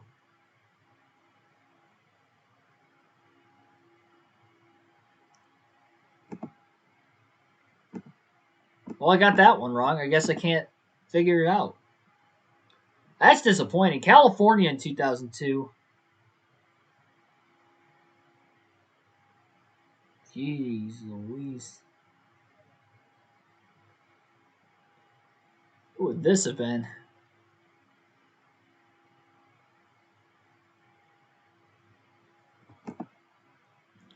Food City, that was Kurt Busch, I believe, in 02. Bristol, Food City 500. Yes, it was Kurt Busch. California, 2002. Got his first career win there. Oh, Newman was New Hampshire. Yeah, I forgot about Newman. I didn't see him on the list, so that's why I went with Robbie Gordon.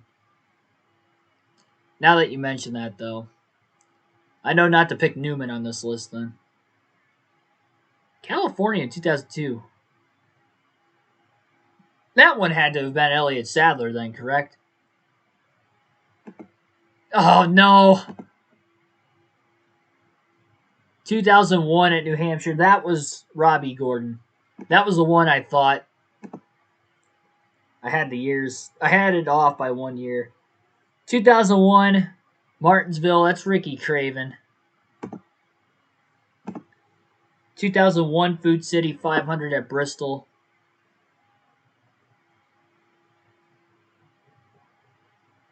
Man, I don't even know.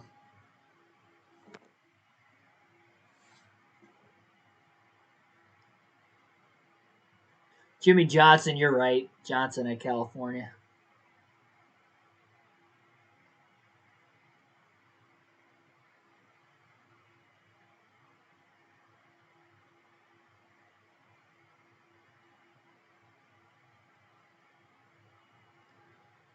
(2001)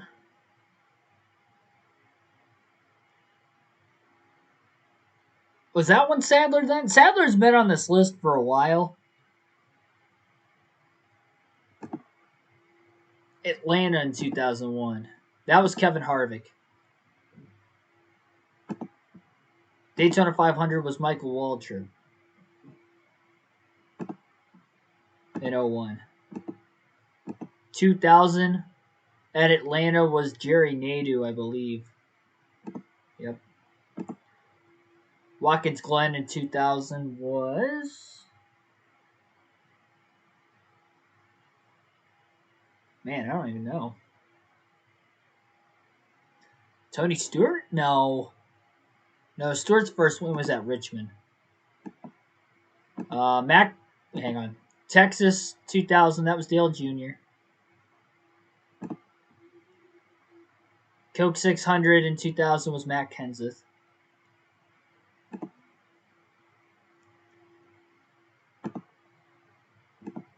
$1999 Richmond, that was Tony Stewart. Yeah, that's what I thought. 01 Sadler, Bristol. Yeah, it's got to be. Never really remembered Elliott Sadler won at Bristol for whatever reason. In a cup race, too. 2000 at Watkins Glen.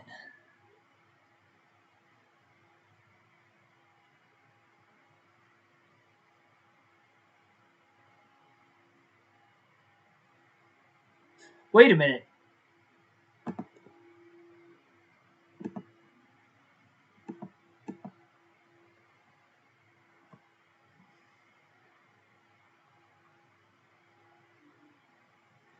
No, it wasn't him. Steve Park won at Watkins Glen. I was saving him up for that New Hampshire race in '99.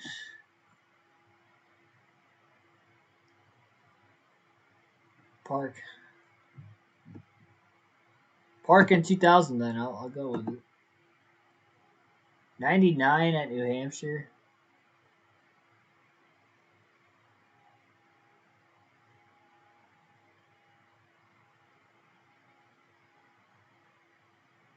Oh, you know what? I think that was Joe Nemechek. I think. I'll save it, but I believe it was Joe Nemechek. 1997 Pepsi 400 at Daytona. Let me look at the names here. That was John Andretti, I believe. Yes, it was. Okay. I think Jeremy Mayfield was at Pocono in 98. Yes, it was. Okay. 1997 at Texas was... Oh, boy. That was Bobby Labonte. I think. I'm going to go with Bobby Labonte at Texas. Oh, it was not. Oh, well, that's disappointing. I was wrong again. How many incorrect is that now? 3? That's 7.5 minutes. Tim Irvin, welcome to the stream. Doing some trivia. We need to figure out who got their first career win at 1999 New Hampshire. The Duralube Kmart 300. Oh, that's... No, it wasn't Jeff Burton. Was it? Jeff Burton got his win earlier in his career. I think. No, it's Jeff. It's got to be Jeff Burton. Because he... Oh, it wasn't Jeff Burton. Dang it. Phoenix, 96. Man, these are getting harder. These are getting really hard. 1994 Daytona 500. That is Sterling Marlin. I need to go with the more obvious ones now. 1994 Coke 600. Jeff Gordon. Where's Jeff at? There he is.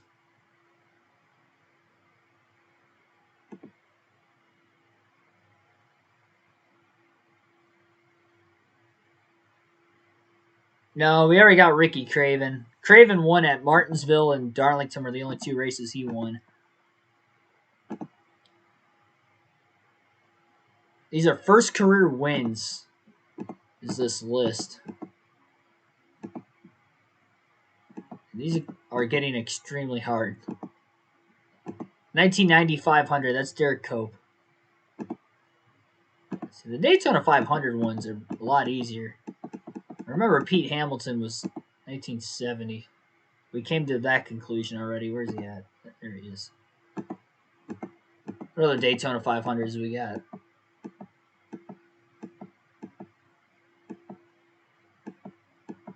Is that the only one? I think that is. Wait.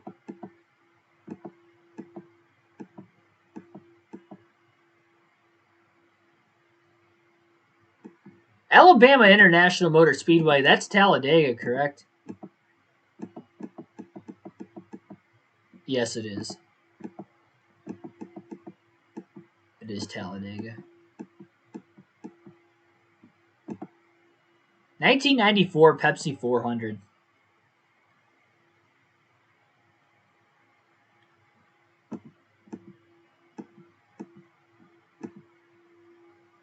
You said Joe Nemechek for Phoenix?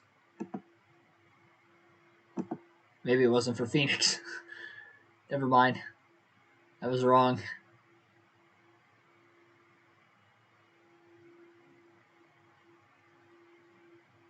Charlotte AC Delco 400. I don't even know.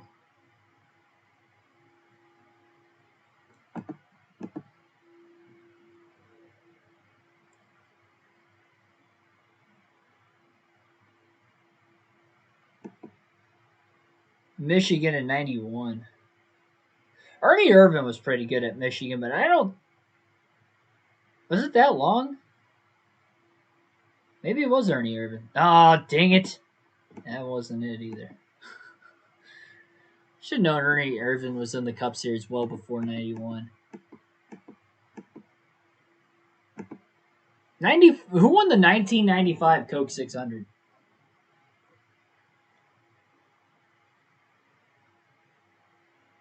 You know what? Dale Jarrett got his first win in.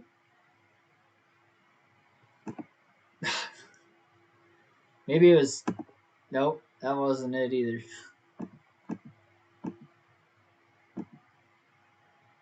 Bristol, 1990.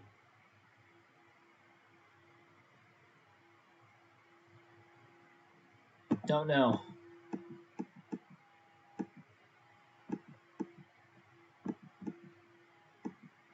I'm not going to lie. I really don't know a lot of these in the 80s.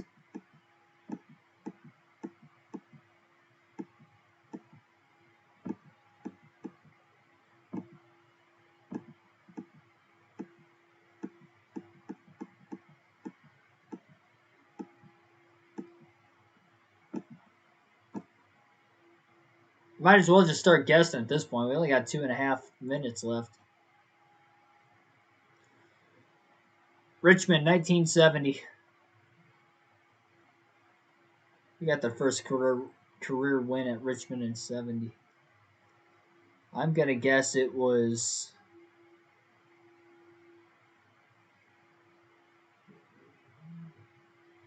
Man, this is tough to even guess. Ron Bouchard. Nope, that wasn't it.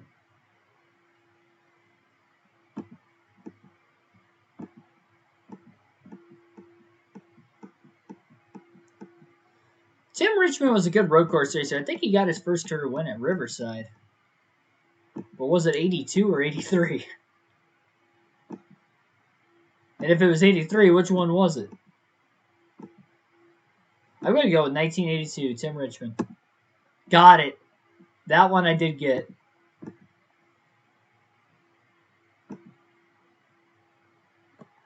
$1985 Firecracker 400.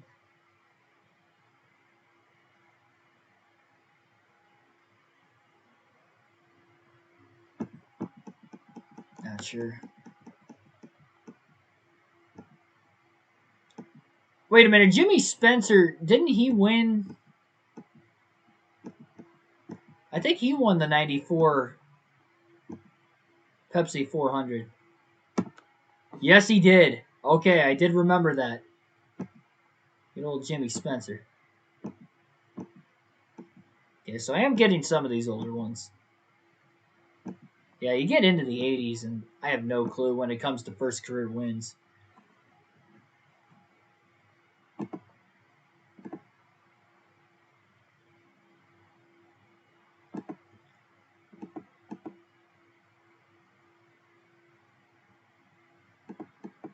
I got 27 seconds. I just need to start guessing.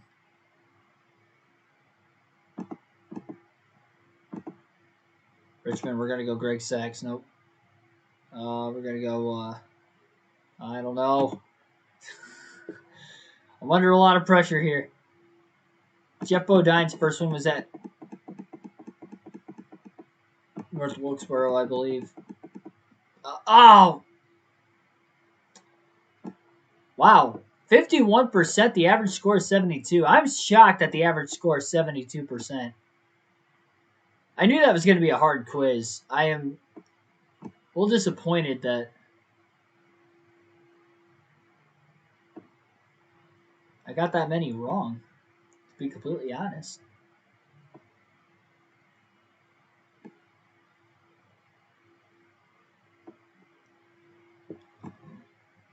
I don't fail these quizzes too much.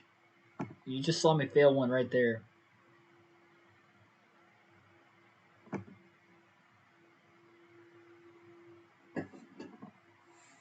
We've done NASCAR birthplace quizzes. I want to see if they have any for the truck series.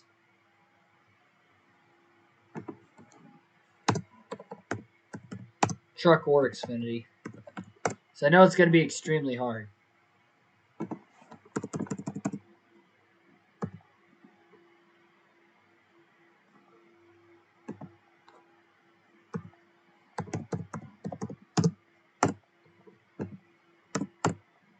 Nope, nothing.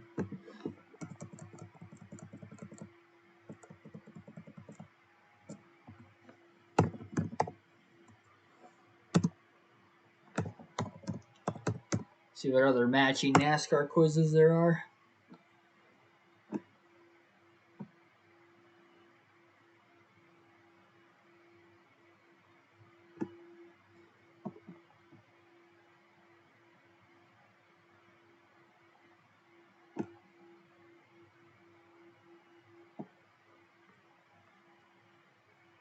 Track nicknames. Let's do this one. We only got 4 minutes. Track nicknames, 20 of them. Matching.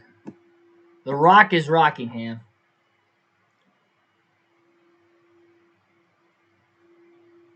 Where's Rockingham at? Oh, this is not organized at all. This is not good. North Carolina Motor Speedway. Oh, jeez.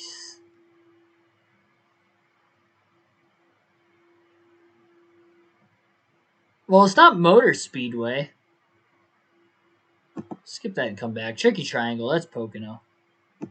This is... I know the Rock is Rockingham, but I don't remember it being North Carolina Motor Speedway. I thought it was just North Carolina.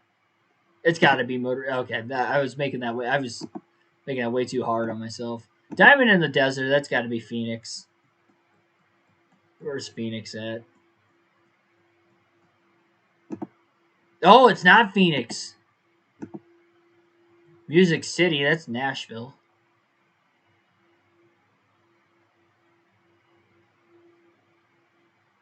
You would think.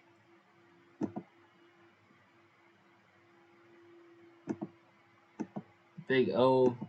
Jewel of the Desert. That's Phoenix. Brickyard. That's Indianapolis. I'm upset I already missed one. Monster Miles, Dover. Great American Speedway. That's Daytona, right? Oh my gosh, this is not a good night for me to do trivia. Fastest track in the South. Paperclip, that's Martinsville.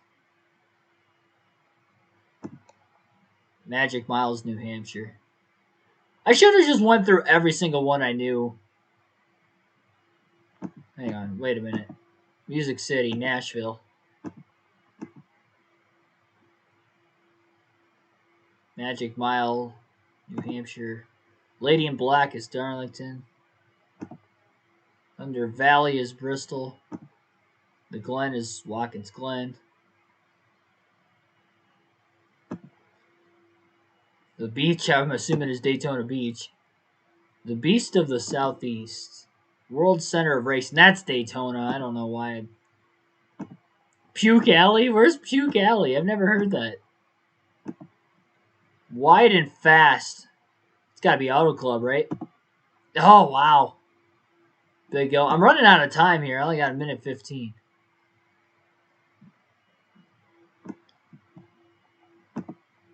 Fastest track in the South has to be Atlanta. Okay. Beast of the Southeast.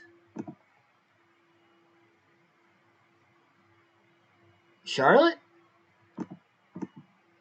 I want to know where Puke Valley is. Is that Bowman Gray?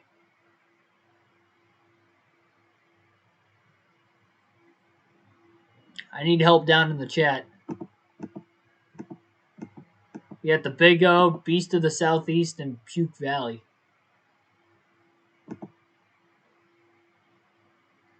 Southeast has to be Homestead. All right. Just going based off of geographical location. Oh, you know what? Talladega is the Beast of the Southeast, isn't it? I want a do-over. The Big O has to be Ontario Motor Speedway.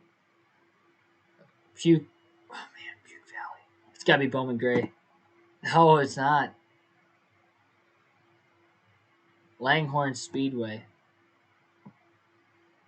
Is that Puke Valley? I think I just failed another quiz. No, I did not. Okay, I didn't fail that one. 75%. Average score is 58. I felt like I did worse on that one. Not gonna lie to you guys. Guess we only got 5 wrong. Felt like I had more wrong than what I actually did.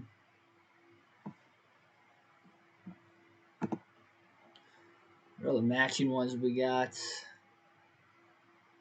And NASCAR families, driver number history. Let's try this one. Driver number history. 2488. That's Jeff Gordon, right? Because he did fill in for Dale Jr. Did I get that wrong or did I get that right? Oh, okay, it says correct. I was going to say, I was like, wait a minute. That is a lot of numbers right there. I'm going to skip this one. Oh, man, this is so tricky. 97-2. That's Kurt Busch. I really don't want to miss any of these if I can help it. 114. Man, you get into those triple-digit numbers, you know it's an old name.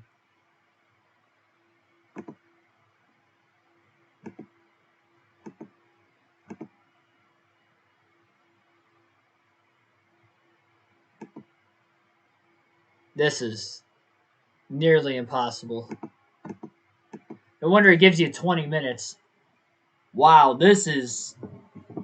Forget what I said earlier about us doing the hardest quiz. This has to be the hardest.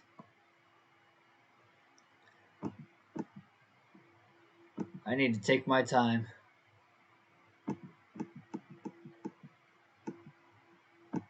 $48.5. Why is there an asterisk on 5? See, that alone is throwing me for a loop.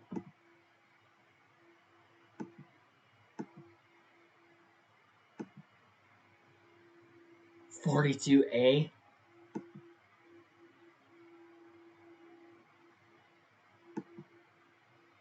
$888. That's Dale Earnhardt Jr. 25, 24, and 9.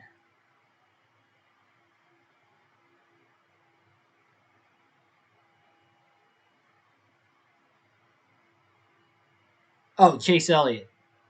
I forgot he drove the 25 car there for a little bit. Couple races at least.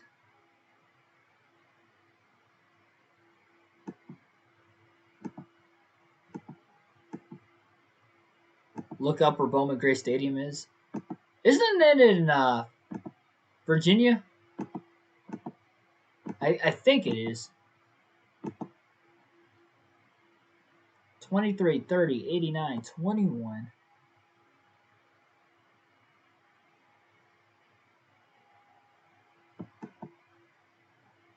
$95, 15, 88. Jeez.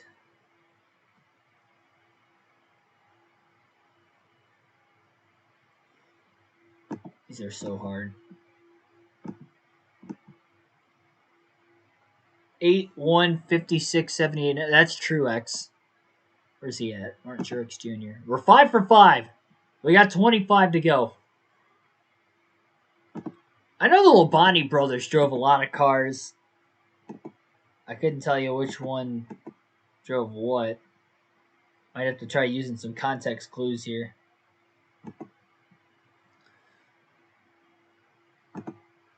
$11, 20, 80, 18.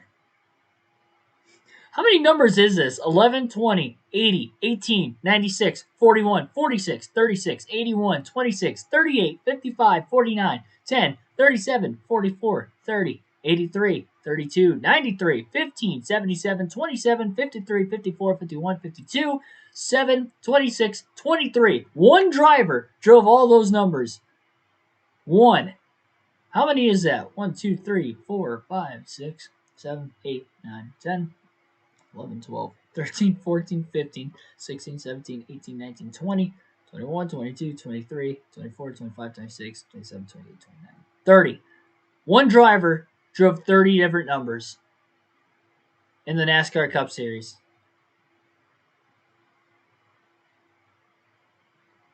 We're skipping that one. Brad Keselowski's got to be easy, right? You would think. Yeah, the 09, the 12, the 2.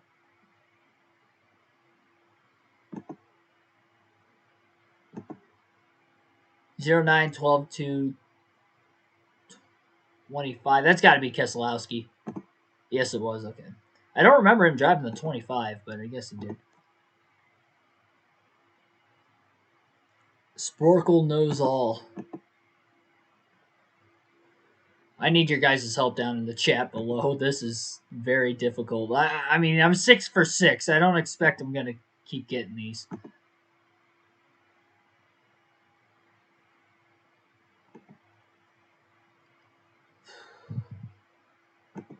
Now, I know Michael Waltrip drove the 55-15.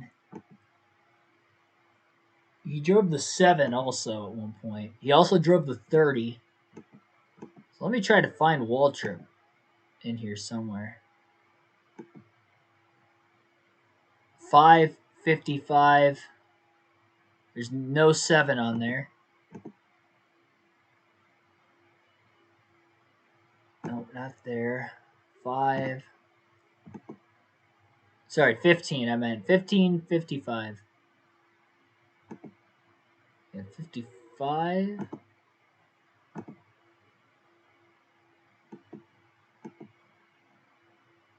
$15, 55, 7. 30 on here also. 30's not on that one, so that can't be Waltrip.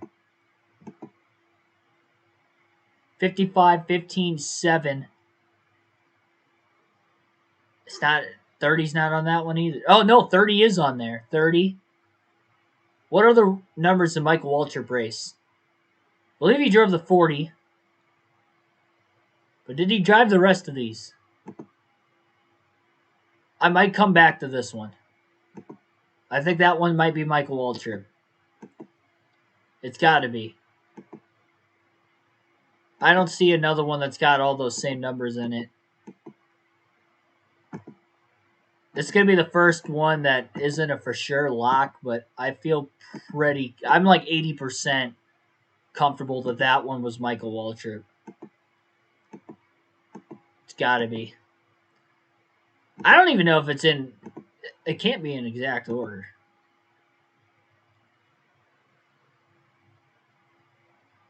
This has to be Waltrip. Did Waltrip drive the 21 for the Wood Brothers? That's the only thing that really does throw me off there. Let me know down in the chat. 43C is Petty.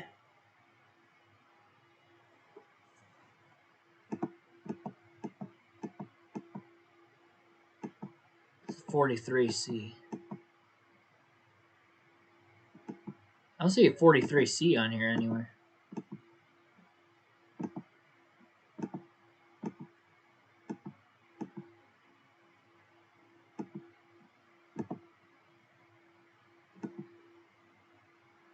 I'm going to go back to that Michael Waltrip one, though. I do think Michael Waltrip has to... He's got to be this one. No, wait a minute. It might be Paul Menard. Menard drove the 21. He drove the 15. He drove the 98. There's no 33 on there, though. No 27. It's not Menard. It's got to be. Oh, man. It's got to be Michael Waltrip. It has to be. Got it. It was Michael Waltrip. Okay. Okay.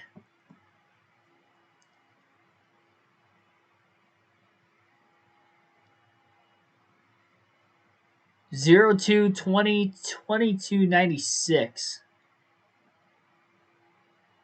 Is that Joey Logano? It's the only one with 20 and 22 I've seen on there. I don't remember Joey Logano ever running. That one's weird. 5 in the 48. When did Jimmy Johnson drive the 5? That was the only thing that threw me off. It would have been probably, what, 2001 part-time? There was an asterisk on the 5, and that threw me off. We'll go Jimmy Johnson. You're right. I don't know why there's a 5 on an asterisk. Is it counting the Busch Series too? That'd be messed up if it was. All right, well, we're 8 for 8.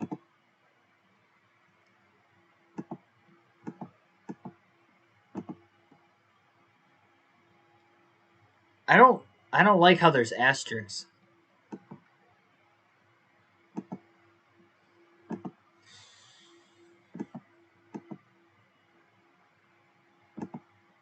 Some of these are ridiculous. A lot of these are ridiculous. Let me try to find Paul Menard next.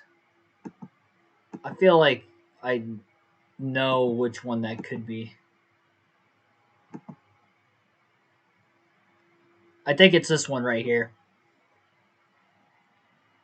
He drove the 33, he drove the 15, 98, 27, 21. I don't remember him driving the 1, but I remember him driving every other number. So it's got to be Paul Menard. And it was. Okay, it was Paul Menard. I don't remember Paul Menard driving the 1 car in the Cup Series. This has to be Logano. 02, 96, 20, 22. It's got to be Logano. But when did Joey Logano ever run the 96 or the 02 car? But who else drove the 20, the 22?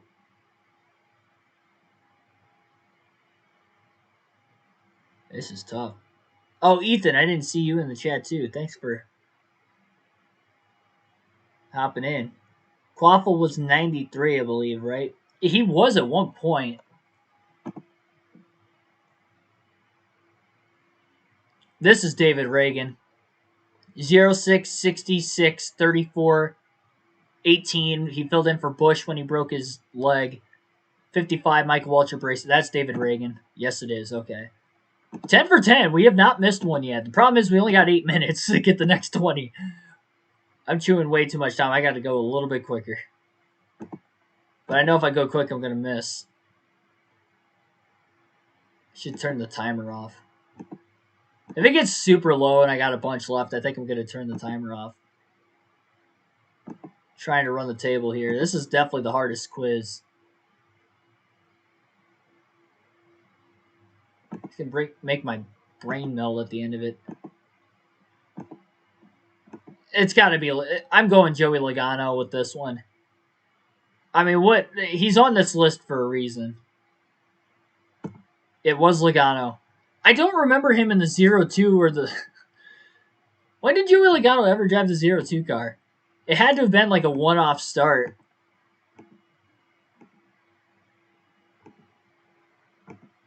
Is it counting like ARCA? 5, 18, 75, 84. That's Kyle Busch. All right, we got him.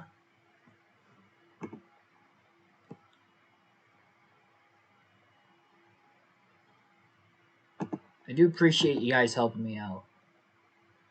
83, 93. 49, 32, 95, 21. I'm gonna have to pass. I think I might be able to get Mark Martin. Gotta find a 6 in here somewhere.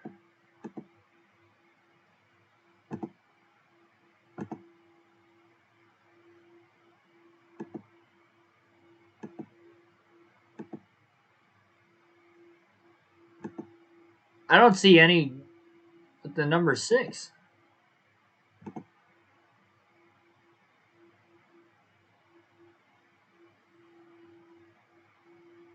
Oh, right here. 6, 55, 01, 5, 14. Those other numbers are really throwing me off, though. That's a lot of leftover numbers that I don't know if he drove. No way he drove the 12 car. There's no way.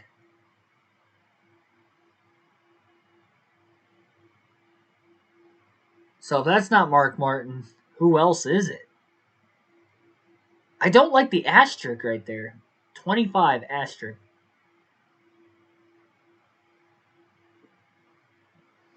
The only other driver I could think of on this list, I don't know.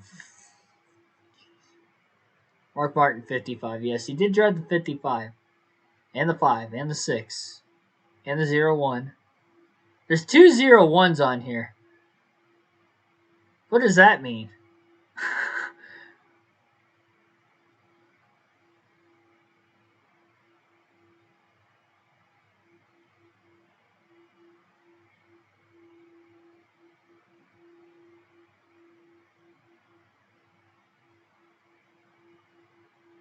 These have to be in order of their career. I'm going Mark Martin. Okay, it was Mark Martin. All right.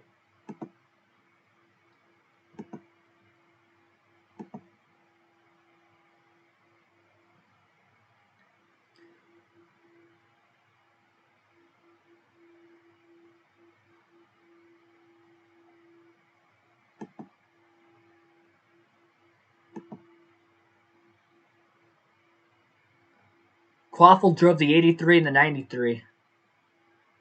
Didn't Matt DiBenedetto drive both of those too, though?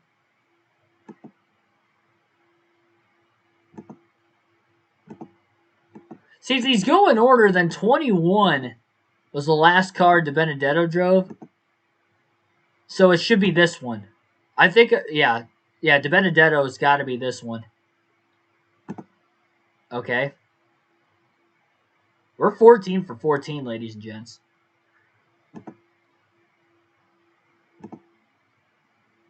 Finished the career up in the 2. That's got to be Rusty Walls. He also drove the 27.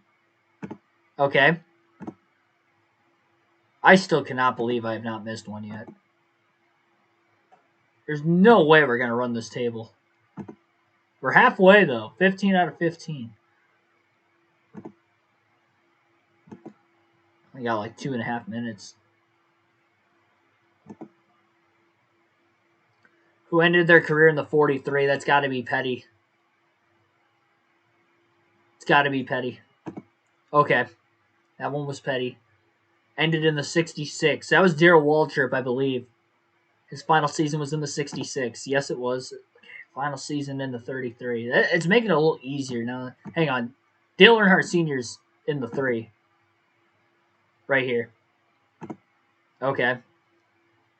Well, we're hustling now. I'm trying to beat the timer.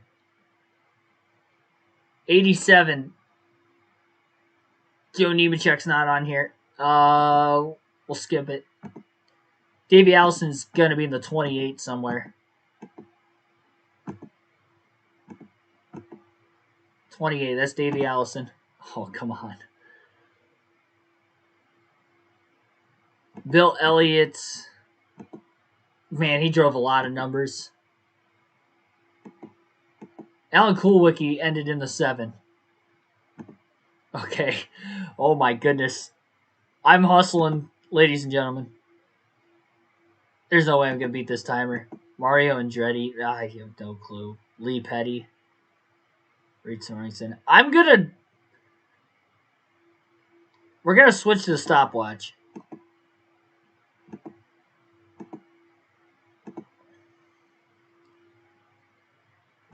Well, we got an issue here. I can't do it. I need more time.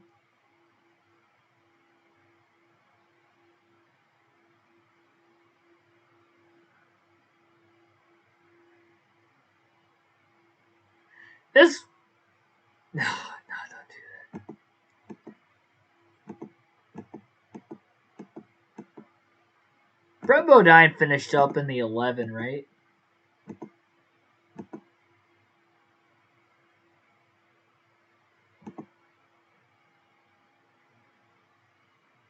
Maybe. This has to be Bill Elliott. Okay, it was. I don't know how I have not missed one. I just want to keep this streak alive.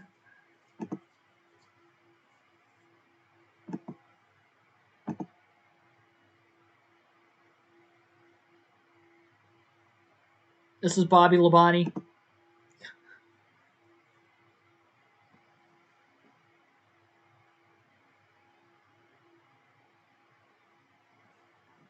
I just ran out of time. I really want to go back through and try to get the perfect score because I have not missed one. The problem is I'm going to have to redo all the ones I already did. I'm going to replay it. I'm going to turn the timer off though. I think I could get a perfect score on this. Well, I don't know if I can. I got to redo it. That's the problem. Now we got to start from scratch again. That's not good. Okay, this was Mark Martin. 21 was DiBenedetto. Oh, come on. Hang on. See, now I got to try to get all the ones I already got. That's just not fair. Whatever. I'll leave the timer on. We should be able to get through this a lot quicker. Kyle Busch. That was DiBenedetto right here.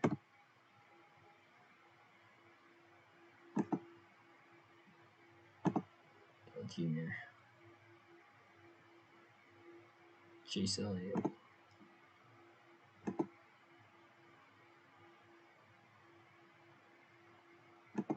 Keselowski. Jimmy Johnson.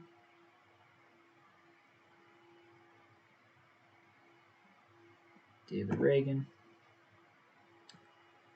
Jimmy's the 548. Yeah, some of these I do remember. Some of them I do not.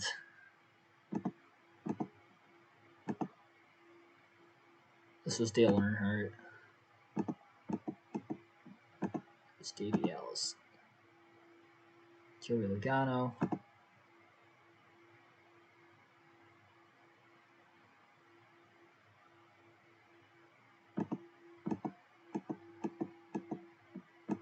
Jeff Gordon.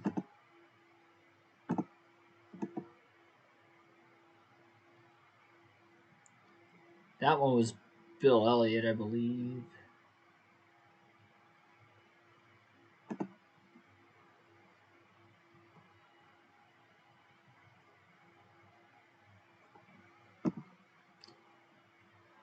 Just trying to get all the ones I did before.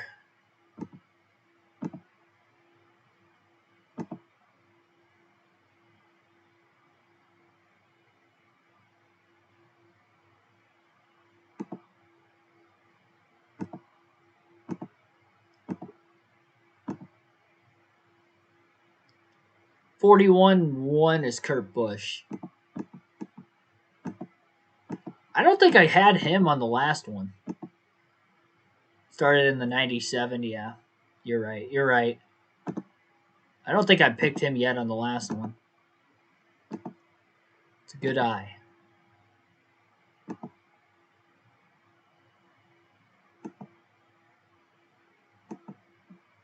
That was Richard Petty.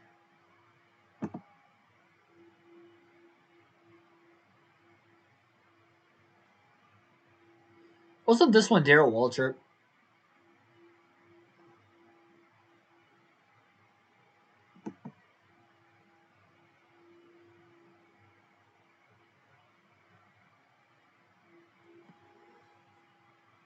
Rusty Wallace.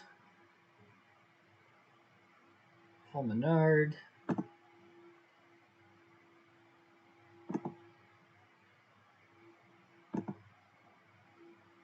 I had 20, I believe, on the last one. We're almost caught right back up again. This one was Mark Martin.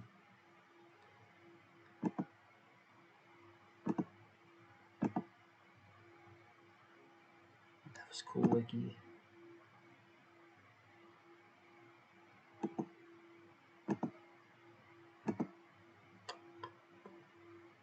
I gotta find the Michael Waltrip one again. We're all caught up. I'm right back to where I was last time.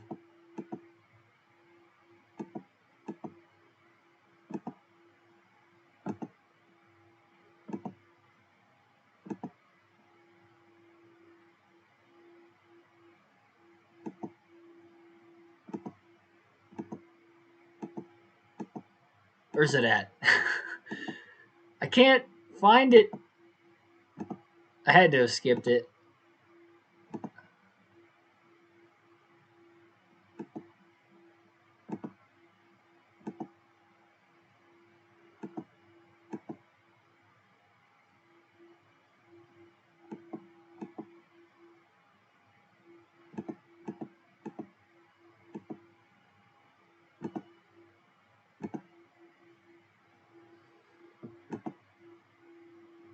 I seriously cannot for the life of me find the Michael Waltrip. Was it this one?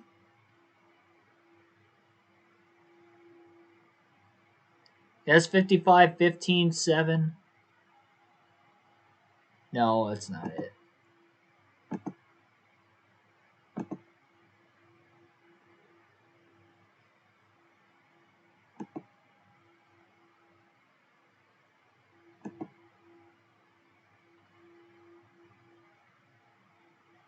This one was Darrell Waltrip. Alright, well, I guess I'm all... Well, yeah, I'm all caught up now. I did have Michael Waltrip on the last one, too, but I'm pretty much caught up. Reed Sorensen ended career in the 77-15. I did not remember that, honestly. Premium Motorsports in the 15? Or is that Rick Ware Racing?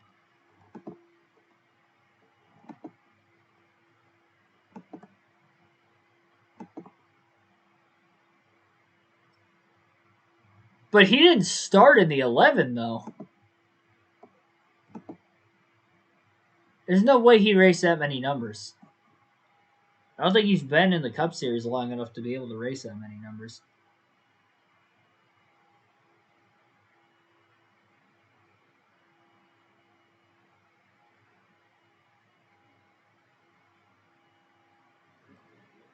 I just don't buy that one is Reed Sorensen.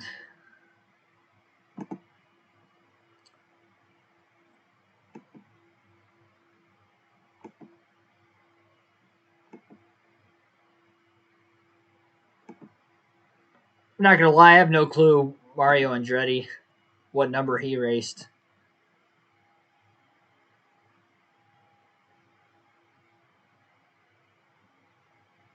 This one was Michael Waltrip, I believe. It had 30, 7, 15, 55, 66. I don't remember. Rick Ware Racing, yeah. I don't think he had that many numbers. I think I have to leave the timer on now. I can't take too much time on this quiz alone. This is so brain frying, though.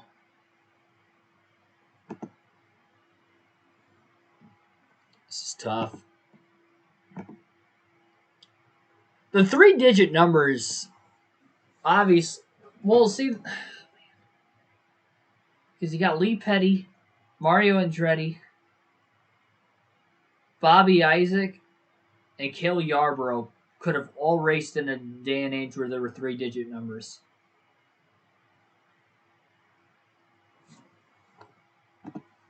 How many 3-digit number ones are there, though? Because that might be able to eliminate Yarborough.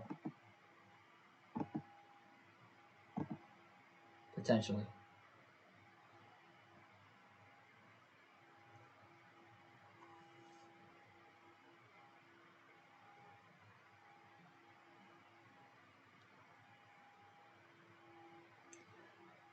Actually, so Bobby Labonte would have been in the 18, the 43.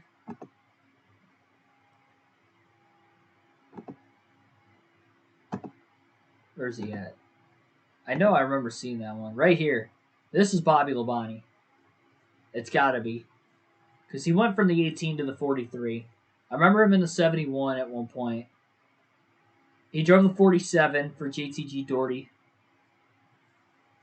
And I think he drove the 32. I remember Terry Labonte driving the 32 for Go Fast Racing, but I guess Bobby might have as well. Terry's not on this list, so it's got to be Bobby. Okay, so it was Bobby. We still haven't missed one. We got 9 left.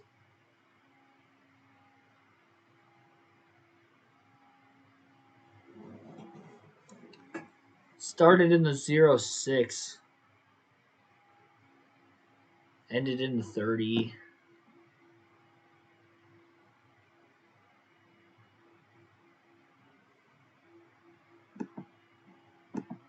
Boris said has to be the one that's got 30 different numbers, right? Well, that means he's made 30 starts in the Cup Series, though. I mean, I guess it's possible, but when there's only 2 races a year, that's 15 years worth of... I mean, it's possible. But you said Travis Quaffle ended in the 77 and the 15. I don't remember Travis Quaffle racing the 11, the 20 car. But those are Joe Gibbs racing numbers.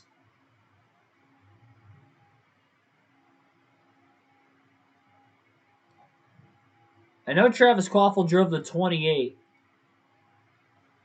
And I don't see 28 on here, so there is no way that is Quaffle. I think it's J.J. Yaley. Yaley drove the 18. 96. The 15 would be Rick Ware Racing. I think J.J. Yaley is this one that has 30 different numbers. Legitimately 30 numbers. I believe that is J.J. Yaley. I know you said Sorensen 77-15, but I think it's Yaley. Because I don't remember Sorensen driving any Joe Gibbs racing number. And Yaley, I know, drove the 18. And he might have made a start or two in the 20. Well, the 20 doesn't make any sense, though. The 20 is really what's throwing me off with.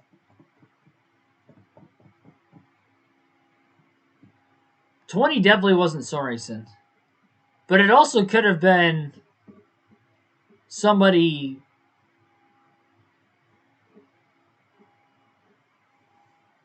in the older time. These are tough. We're hitting the wall. I got 8.5 minutes to get these, or time's going to be up for good. I really don't want to miss.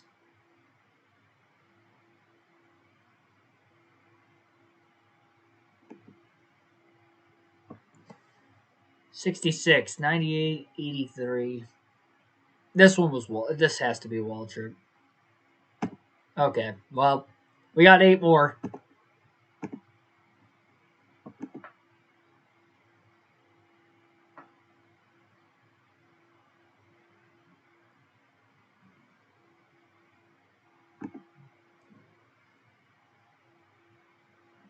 Only know Sorensen in the 77. I feel like Yaley could have made a start there. What? J.J. Yaley definitely drove the 18 car. So let me see if there's any other 18s on here. If that is the only one with 18, is the one with 30, that's definitely J.J. Dang it, this one's got 18. That one also has 18. Okay, so we got 2 of them with 18. One's got to be Yaley, and one's probably got to be Sorensen.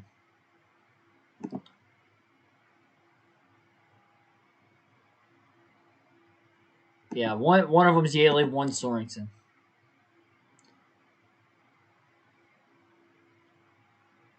Quaffle 83-93. That's a good point.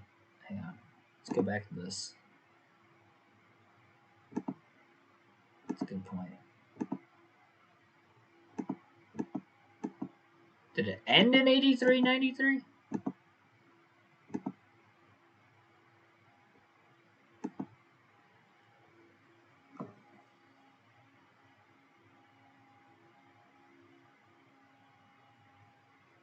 Quaffle also drove the 28. So tried to find one with the number 28 and try to match up the rest of the numbers.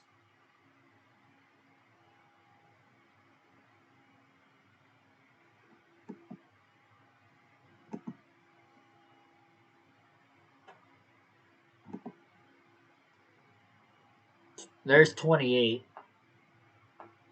83-93. I'm going Travis Quaffle right here, right now. I'm feeling it. It was. Okay. All right, 7 to go. We are still perfect with 5:45 left on the clock. Okay.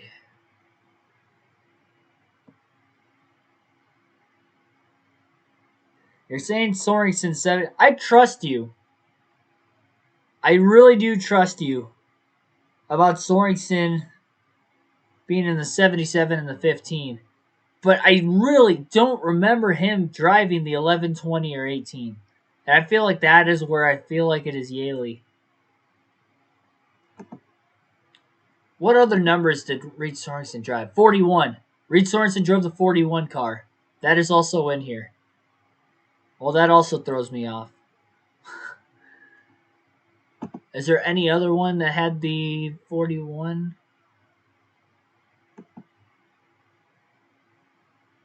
This one's got the 41 car.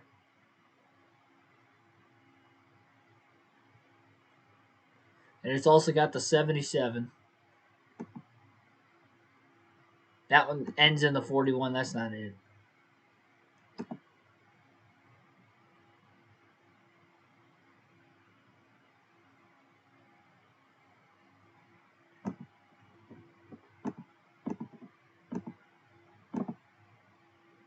Did Lee Petty drive the 43? You would think. I'm going to go. This is Lee Petty. Oh my gosh. Yes. Okay. All right. That was Lee Petty. Got him out of the way. 6 to go. 4 minutes. I'm not starting to sweat yet, but I think we're getting there.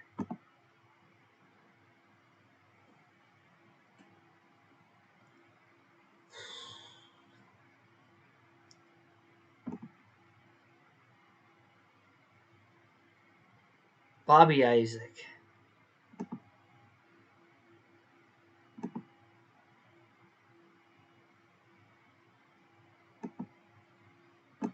I'm trying to find another 3-digit one. The 114. That's got to be 114. That has to be Mario Andretti. Well, Mario Andretti didn't make that many starts in NASCAR, though. And that's only 6 numbers. I got to say that's Mario Andretti. I'm locking it in. Oh, maybe not. Hang on. It's got to be Mario Andretti.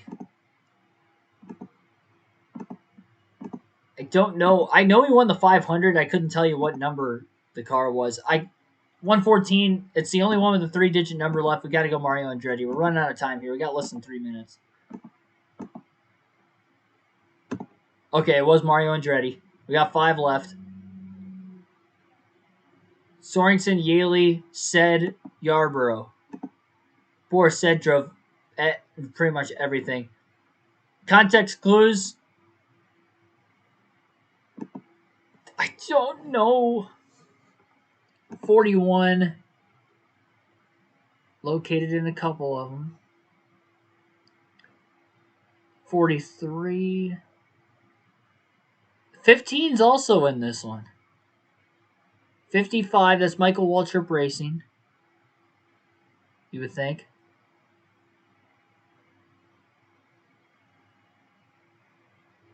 Well, the 09, 2 minutes. 09, I believe, as Boris said.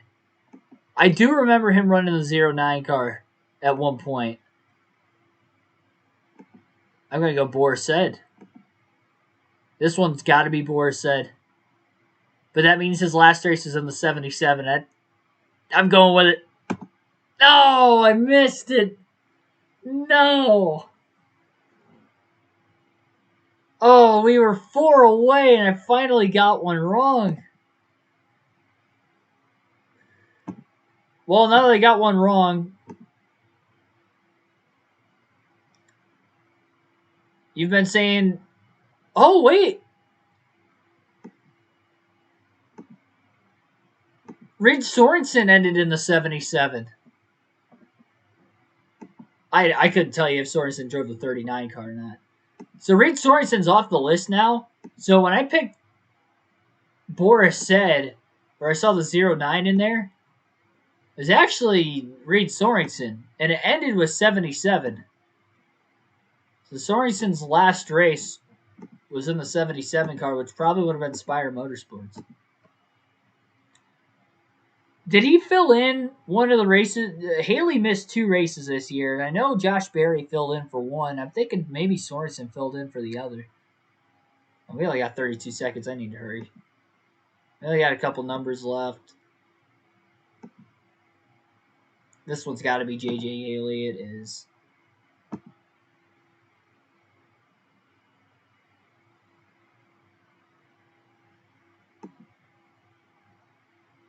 Gonna go Yarborough. Nope, got it wrong. And Boris said, wow. Missed 2. I missed 2. 4 seconds remaining. That was difficult. I'm surprised the average score is 81%, to be completely honest. Use the buttons to review below. I want to see which got that wrong. So I got Bobby Isaac wrong. And then, yeah, Reed Sorensen was this one. I would not have guessed that, honestly. I didn't think Reed Sorensen's last race was in the 77. Sorensen drove 77 a couple years ago as a one-off.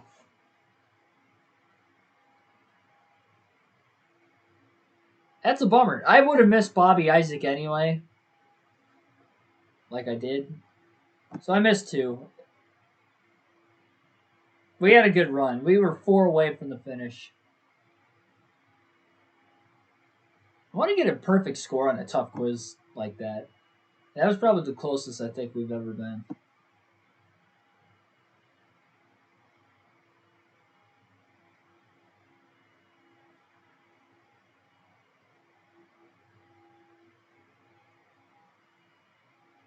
Daytona 500 lap leaders? Oh, this is drivers who led the most laps. Wasn't there one? It was like Daytona 500 if they led a lap in the 500. Hang on, let's see what kind of laps led. Let's go NASCAR. Actually, let's go NASCAR Daytona. And see what kind of Daytona 500. Winners, top 5 finishers, lap leaders by year.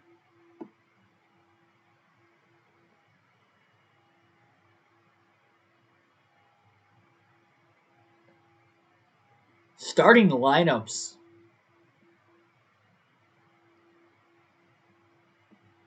Might have to try that one. Last place finishers. Each driver who has finished last in the Daytona 500, that would be tough too. That'd be extremely tough. There's Brock Beard when you need him. So let's go qualified in the top 10. Where did I see that?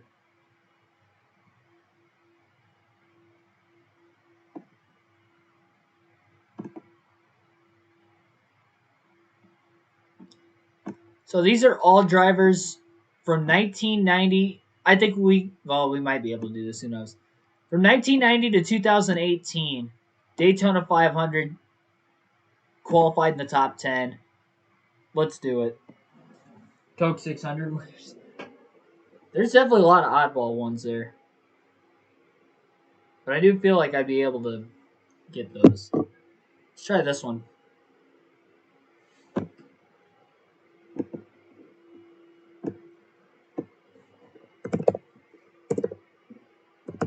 Got Jeff Gordon. We got Earnhardt.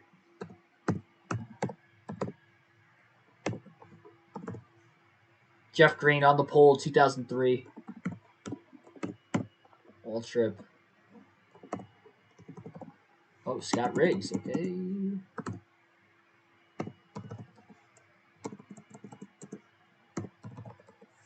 Okay, Scott Wimmer's not on here. Cope, not on here. Ernie Irvin. Sterling Marlin.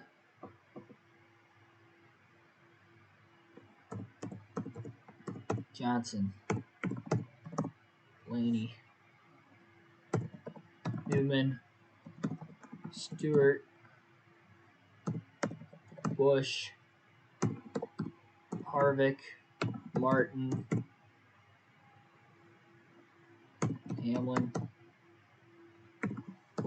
Bonte. Jarrett.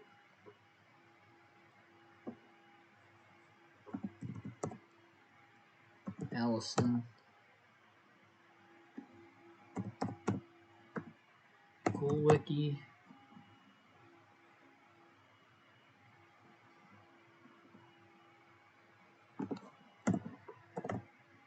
Steve Park, not on here.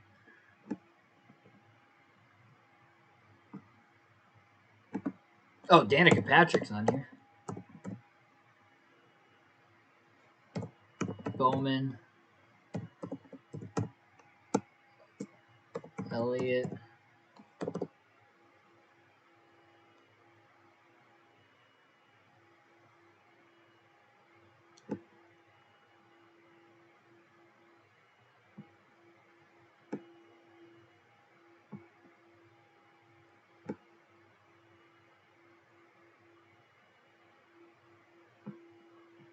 Kenseth's probably on here.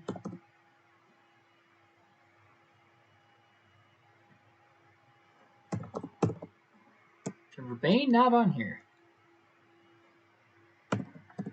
Yeah, Kyle Petty's on here.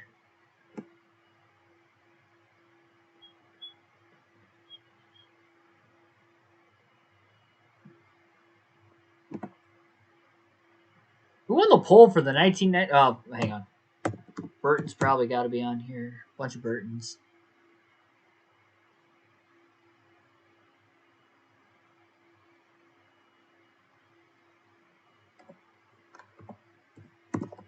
Elliott Sadler. Casey Kane. My man, the Biff.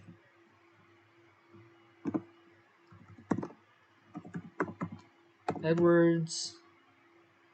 Edwards is on the pole 2019. David Reagan might be on here. Nope. David Gillen was on the pole in 2007. I had no clue. I had no clue he qualified on the pole there. Bubba Wallace on here? I doubt it. Rusty Wallace is, though.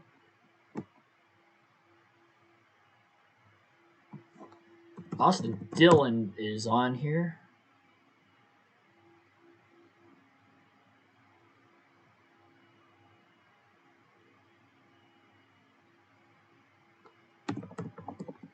Paul Menard.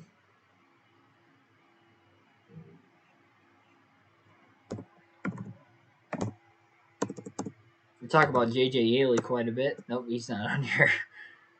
That was a shot in the dark. See, I got Hamlin, Bodine.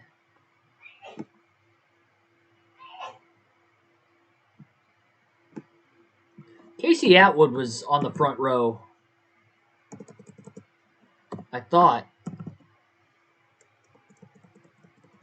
Wasn't he? Pause there for a quick second. Casey Atwood.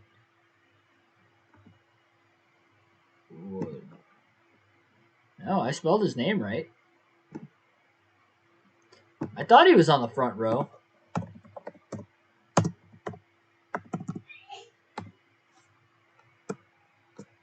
All right, well, never mind. Austin Dillon had the pole in 2014. Yes, he did. I don't know who had the pole in 2009. I can't remember. Mark Martin was on the outside of the front row. Had to have been another junior or another. It's Casey Mears. Mears is on here though. Just trying to think of guys who had really good finishes in the 500 before. Kenny Schrader. Oh, yeah, Kenny Schrader's on here. Shepard's on here. Nemechek, front row Joe. Okay, maybe not at the super speedways. Byron had pole 2021. He wrecked out of the duel, yes. It only goes up to 2018, though. I just put Byron on here as a guess because he was a rookie in 2018, so maybe he would have qualified top 10, but I guess he didn't.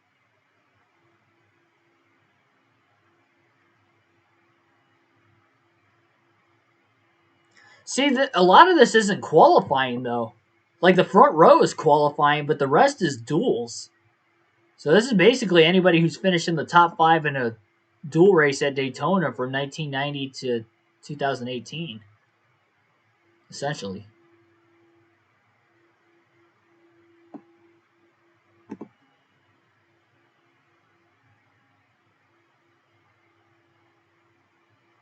Stenhouse has to be on here. Yep. Good call, Ryan Preece. No, he was rookie in 2019.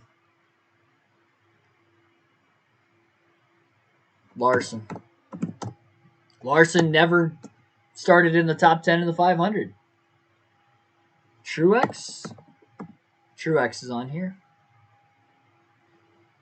I already tried Steve Park. Almirola? No, wow, I'm surprised Almirola's not on here.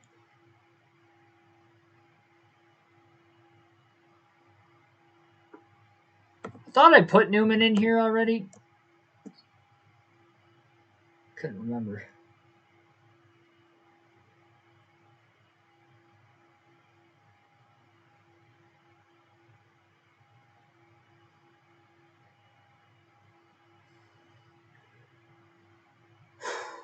Cycling through my head just a ton of names right now.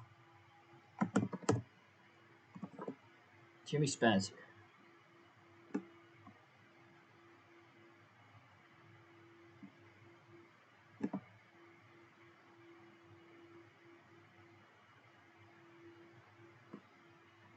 I don't know who had the pole in 1997.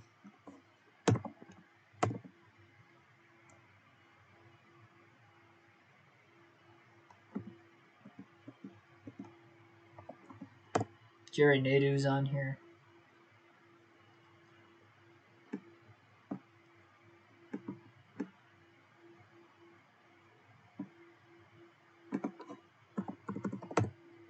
Roy Allen was on the pole in 94. Did remember that stat. Oh, Ricky Craven is probably on here. Oh, no, he's not. Never mind. That was a good guess, though. That was a good guess. Yeah, the Rocket Man is not on here. He's either not on here or I guessed him already. I had to have guessed him already. There's no way Ryan Newman never started in the top 10 in the Daytona 500. Because he was... Oh, yeah, I did put him in here. 9th in 2005. I was going to say. Also 7th in 2008.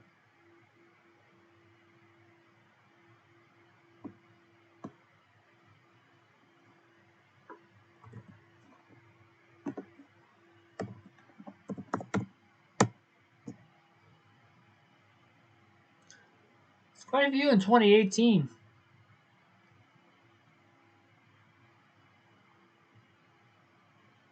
I put Harvick in here yet? Yes, I did.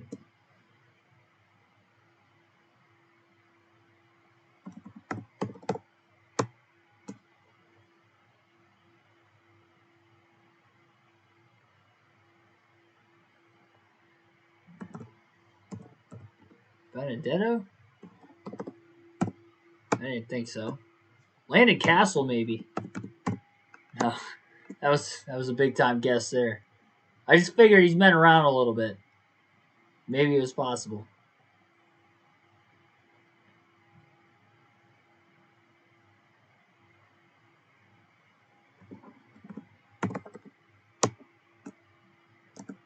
Allmendinger.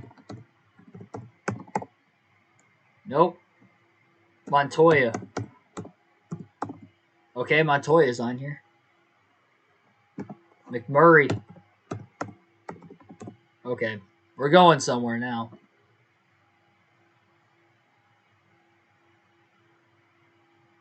I tried Quaffle. He is not on this list. Ambrose. Okay, Ambrose is on here.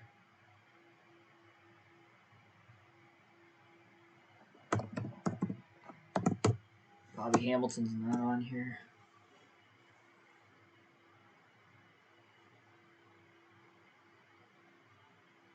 Oh, I didn't put Logano on here yet. Or Keselowski. That would have been embarrassing. Boyer. Yeah, I forgot about him too. Spelled his name wrong. All right.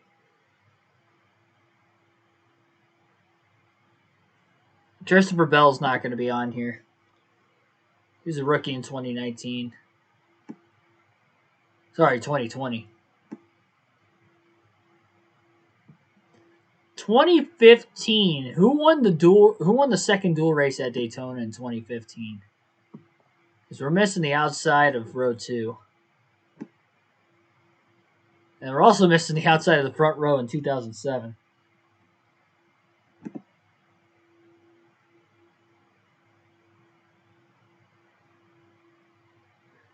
Michael Waltrip qualified second in 08. That's interesting. With MWR. I honestly didn't even know Truex was on the pole in 09.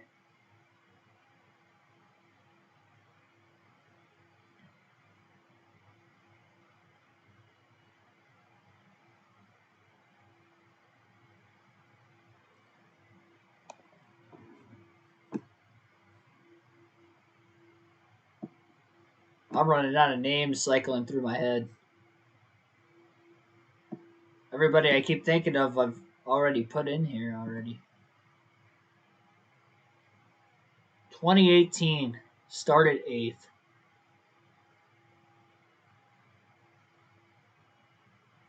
Bubba in 2019. Yeah, but it only goes to 2018. 1990 to 2018. We crashed out at Daytona, Ashton. Unfortunately, we switched to trivia. I'm stumped, though. Eric Jones? Eric Jones in 2018. All right.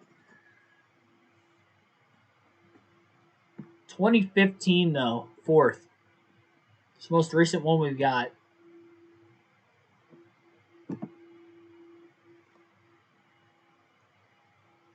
Yeah, Bubba started 7th in 2018. He's really good at Daytona and Talladega. Because you got to figure a lot of these are, top 5 finishes in a dual race. If you didn't qualify on the front row, the rest of these are top 5 in a dual race at least. Yeah, 2018, Bubba had a great speed weeks.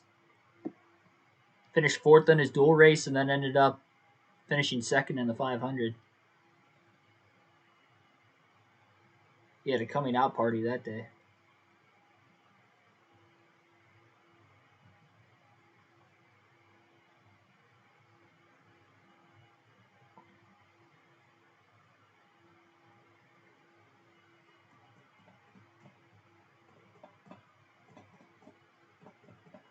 $2015.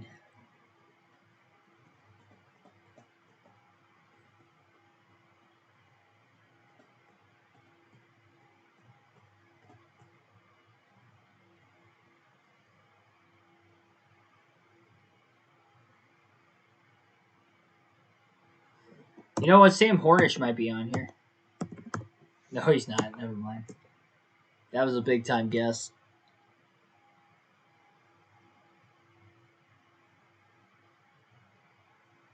Trev Scott Riggs.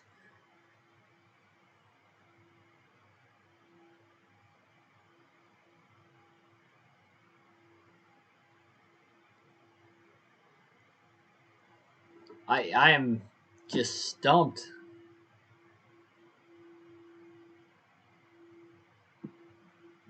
We need more names from 1990 also. We're missing a few of them in the early 90s. Who was on the pole in 1997 in the Daytona 500? That's the only pole sitter I don't have. Oh, hang on. Wait a minute.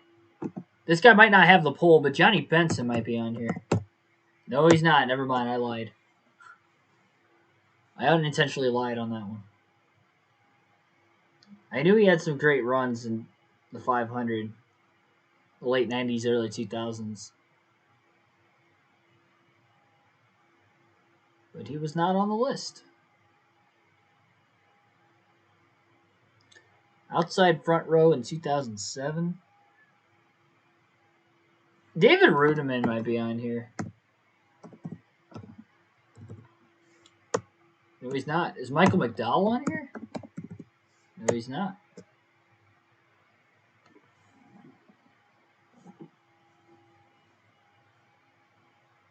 Is...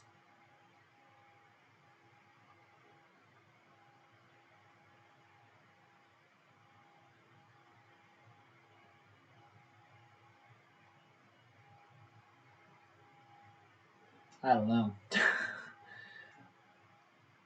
Regan Smith on here? Oh, wow. Regan Smith's on here. Where is he at?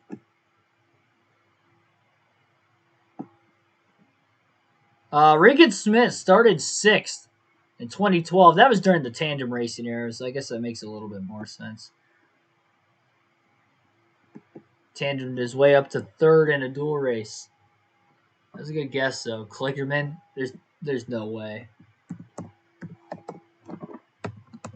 No, Klickerman is not on here. I would have been shocked. Beyond belief. I'm actually surprised Regan Smith was on here.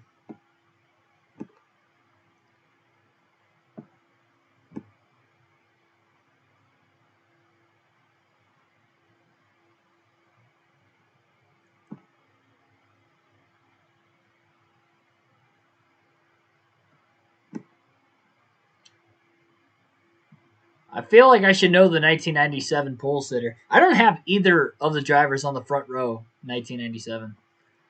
I don't have the outside front row in 2000, 2001. 2001, I thought it was Casey Atwood. But I keep getting it wrong. And I know I'm spelling his name right, so...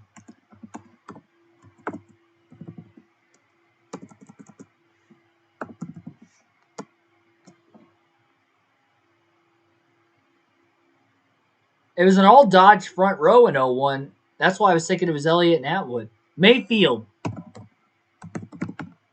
Okay, Jeremy Mayfield's on here. That was not it, though. All Dodge front row in 2001. Because it was the debut of Dodge coming back in the sport of NASCAR. Bill Elliott was on the pole, and I could have swore Casey Atwood was 2nd. Unless he had to drop to the rear at the start of the race, maybe. I don't know. Did he wreck in his dual race? I do have Allison on here. Yarborough didn't race into the 90s.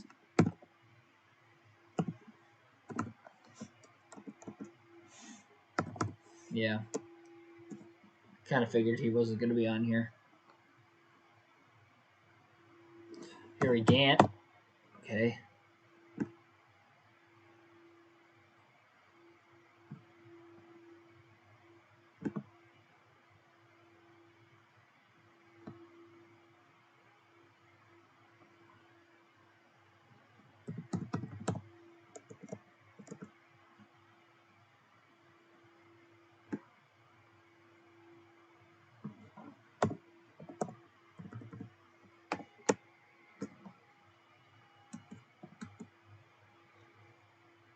Okay, I was going to say, I do have Labonte on here.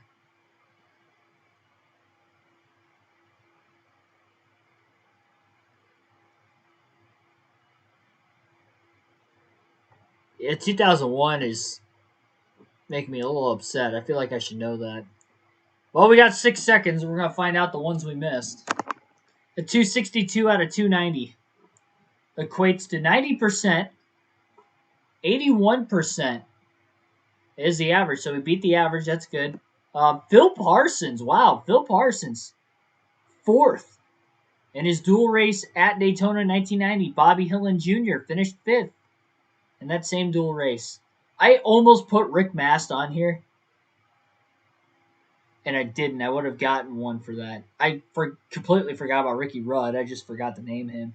Bobby Hillin Jr. is on here again in 93. Greg Sachs is on here once. John Andretti finished 3rd in dual race at Daytona. Wally Dallenbach Jr. that same year also finished 5th. Mike Skinner was on the pole in 1997. Now that I see that, I remember it. Steve Grisham was on the outside of the front row. I would not have guessed that. Skinner's actually on this list 4 times. Andy Houston? Stacy Compton was on the pole, not Casey Atwood. So I was right. It wasn't all Dodge front row. Stacy Compton was the other Dodge, not Casey Atwood. I was thinking it was Atwood. I can't believe Andy Houston started in the top 10 in the 2001 Daytona 500. David Stremme started 6th in 2007. No clue Ricky Rudd was on the outside of the front row that year. Kevin LePage, ladies and gentlemen. Kevin LePage finished 4th in a dual race at Daytona in 2005. I did not know this. Reed Sorensen finished 3rd in his dual race in 2008. These are monumental moments for these guys. Matt Crafton in... Hang on, wait a minute. Matt Crafton in 2015. Oh, you know what? It's because Kyle Busch. He filled in for Kyle Busch.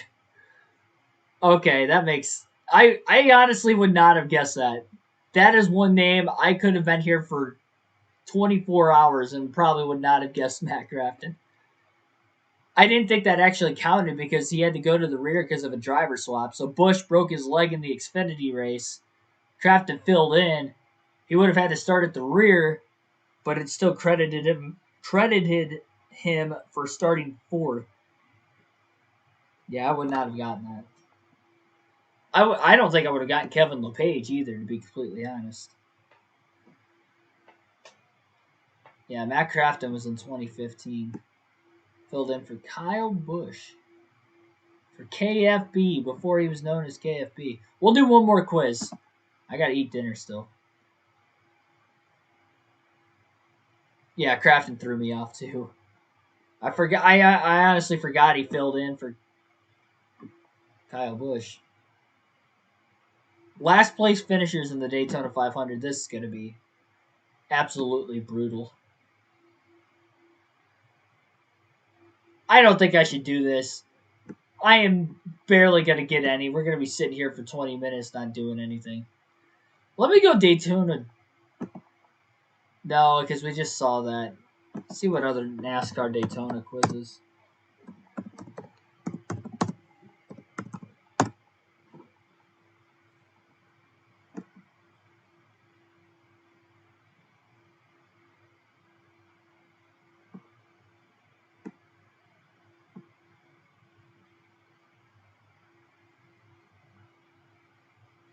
Coke 600 winners.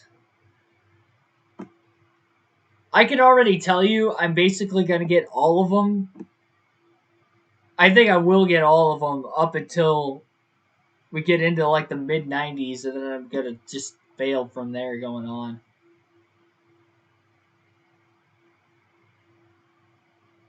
Top 5 qualifiers. All-time leaderboard. What is this?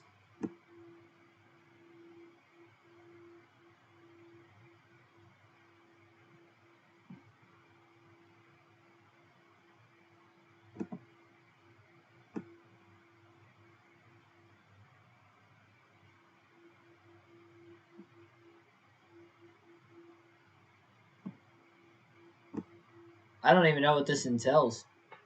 Can you complete this list ranking the greatest Daytona 500 drivers of all time? I don't know how the list is even organized. I'm not doing that.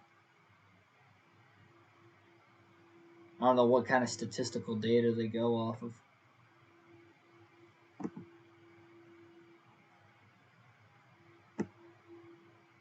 All-time lap leaders, and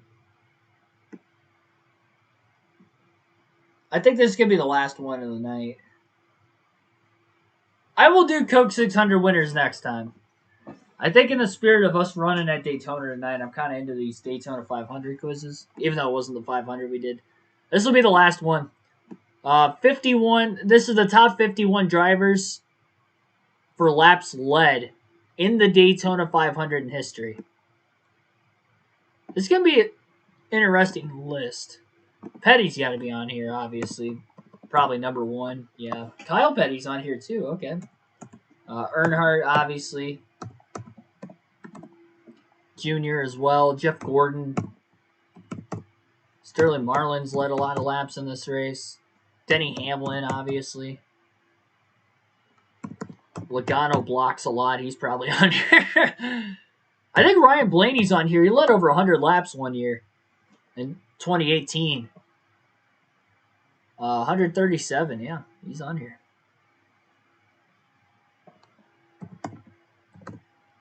Kurt and Kyle Busch are both on here.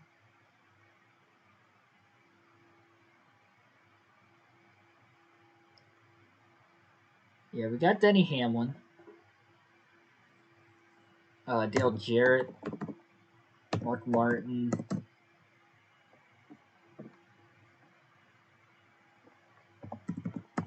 Allison. Yeah. Davey. Donnie and Bobby Allison. Yarborough. Pearson. I don't think Newman's on here. Oh, wow. Okay, Ryan Newman's on here. Never mind. Tony Stewart. Jimmy Johnson. I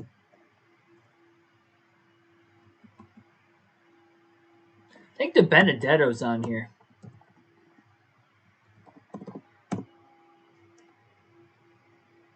No, he's not. Okay, never mind. I know he led a lot of laps one year. He must not have led 65 or more. I was thinking he might have. 2019. Almirola? Nope. Yeah, Dylan's not on here.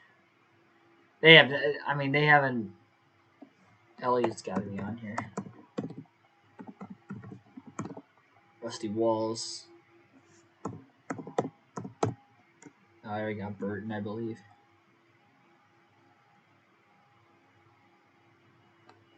Harvick's got to be on here.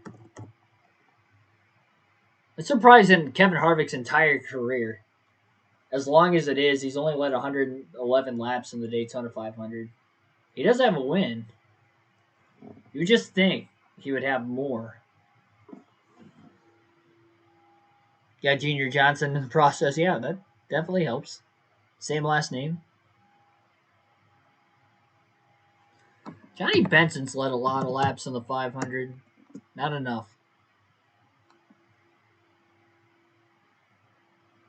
Is Andretti on here? Okay, I was going to say, former winner. Pete Hamilton's probably on here. No, he's not. Okay.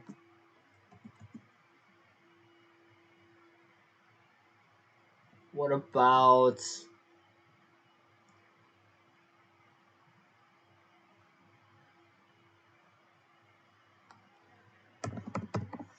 I didn't think Casey Kane was on here.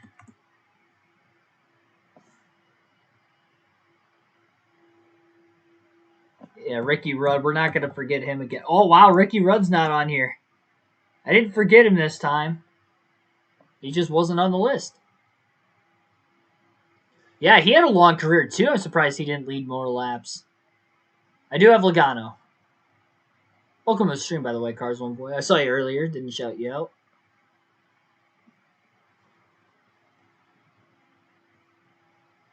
Keselowski? Okay, Brad's on here. 68. Yeah, I didn't think Casey Mears was on here. It was worth a try.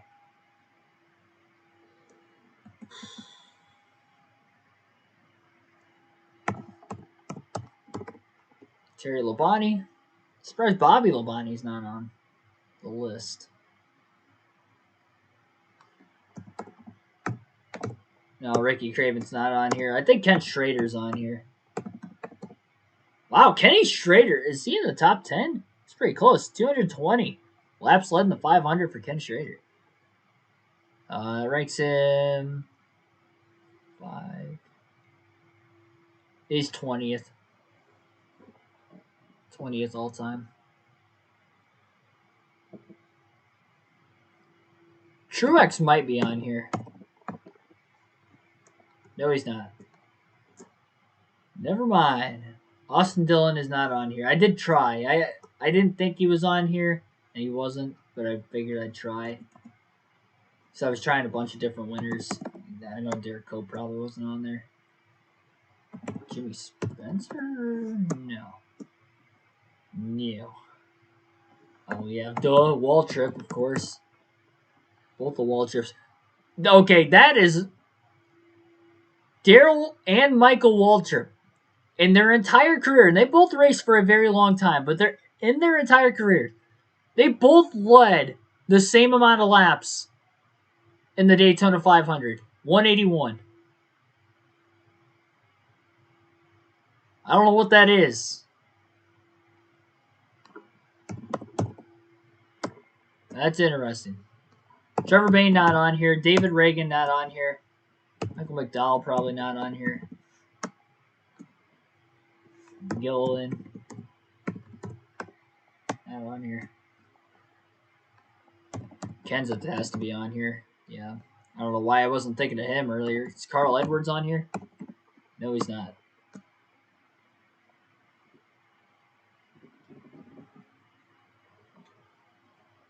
Good guess on Kenseth. Down in the chat. Got 18 more names. Elliott Sadler might be on here. Nope. No, he's not. Got Dale Jarrett already.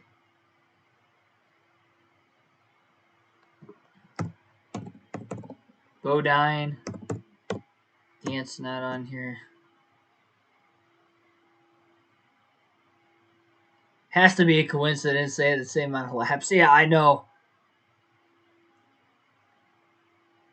But that is just crazy, though.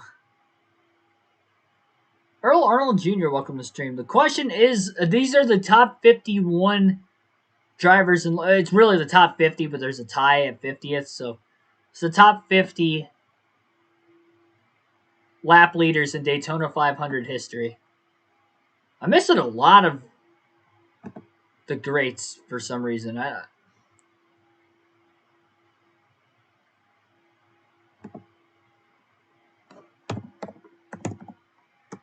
Dave Marcus isn't on here.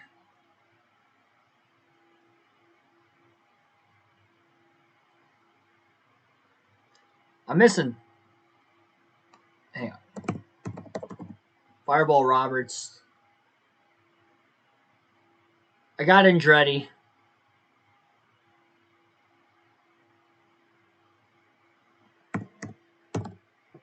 One wouldn't have been on here.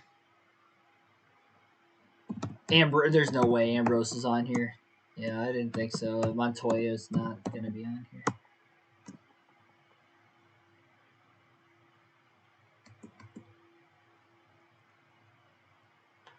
Probably going to have some shocking answers, though. I'm well prepared.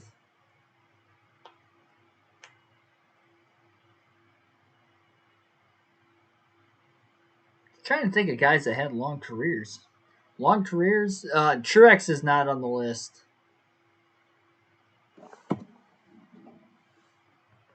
Clint Boyer, is he on the list? Probably not. Oh, okay. Yeah, he was. Clint Boyer was on the list. Never really thought of him as a great super speedway racer. I'm surprised Almirola's not on the list, but Clint Boyer is. Guess he had a little bit longer of a career. Paul Menard. Probably guessed that already. Ernie Irvan. I was thinking I might have guessed him already, and I don't know why I forgot about Ernie Irvan, but don't forget LePage. Yeah, I did not think he finished 4th in a dual race at Daytona until earlier tonight. Yeah, Morgan Shepherd's got to be on here. No, he's not. Never mind. Stenhouse? Stenhouse is a good pick. Oh, Stenhouse is not on here. That was a really good one, though.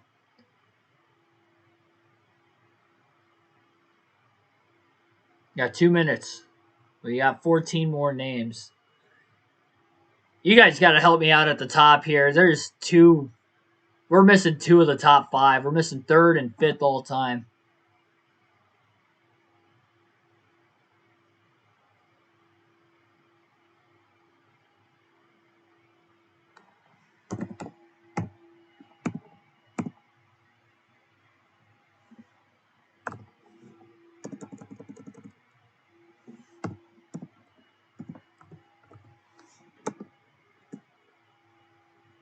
Oh, yeah, AJ Foyt. Jeez. I honestly forgot about AJ Foyt. That was a good one. That would have been embarrassing. There's still another one. We're still missing 3rd all the time. See, they didn't race in that many, but because it was back in the day where there weren't a lot of lead changes.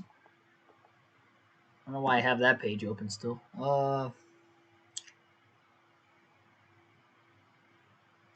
I do have Jared on here already. Somewhere. Yeah, Dale Jarrett's got 155. It's in Flock. No. I think it was a little bit before Flock's time, or Flock was a little bit before this time. So was Lund. Oh, Smokey Eunuch? Nope.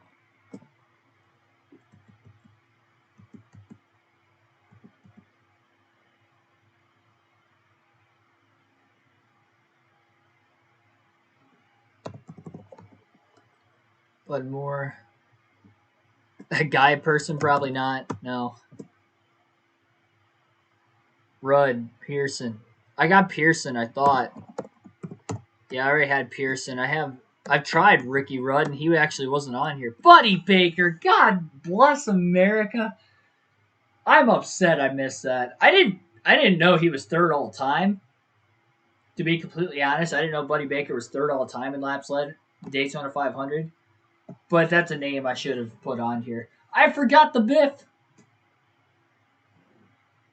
I thought I put him on here. I guess I didn't. He's had some great runs on the 500. Should have known he was on here. Neil Bonnet, Fred Lorenzen, Marvin Panch. I put Lee Boy. I could have swore I put why do I keep saying that? Leroy Yarborough. I think I spelled it wrong, but I did put his name in here. I knew it was a different spelling from Cale Yarborough, but I still didn't spell it right. Benny Parsons I should have put on here, just with being a former winner. Bobby Isaac. Jack Smith, Joe Ruttman, Paul Goldsmith's on here, I guess. Tom Pistone is also on here. I don't think I would have guessed either of those guys. Charlie Glotzback, 87 laps led in the Daytona 500. You know, you learn something new every day. Yeah, I should have had Parsons. I tried to get Yarborough, but I didn't count it. I should have had Marvin Panch, Fred Lorenzen, Buddy Baker for sure. Those guys just being former winners, I should have had them. I can't remember if Bobby Isaacs won a 500 or not, but I probably should have guessed him. Should have guessed Bonnet. He was great on the super speedways. A few wins at Talladega. Well, we did get above average, 75% out of 66%, but I still feel like a big dummy after this one. Another quiz question mark. I have been doing these for a couple hours now. I am going to wrap it up. Like, share, and subscribe for more daily NASCAR content. I need to eat so I can go to bed here pretty soon. Thanks, everybody, for watching. We'll be live again tomorrow night. I'm not sure exactly what time. Going out to dinner. My dad's birthday was earlier in the week. Probably going to shoot for about 8, 9 o'clock-ish. Eastern Standard Time, of course, as always. And it will be even if it is a later start, it'll get done at a decent time because it'll be a truck race, so fairly short. It'll be NASCAR Craftsman Truck Series on NASCAR Chase for the Cup 2005. Next race is at Michigan, race 9 of the custom schedule season. So that will be tomorrow night. Hit that notification bell so you guys don't miss the start of the race. It should be a good one. The 2-mile ovals, California, Michigan. Great races in this game. We obviously saw a great finish at California earlier this season. I'm sure we will see another one at Michigan tomorrow. It'll be like mini super speedway racing on that game at those tracks, including tomorrow.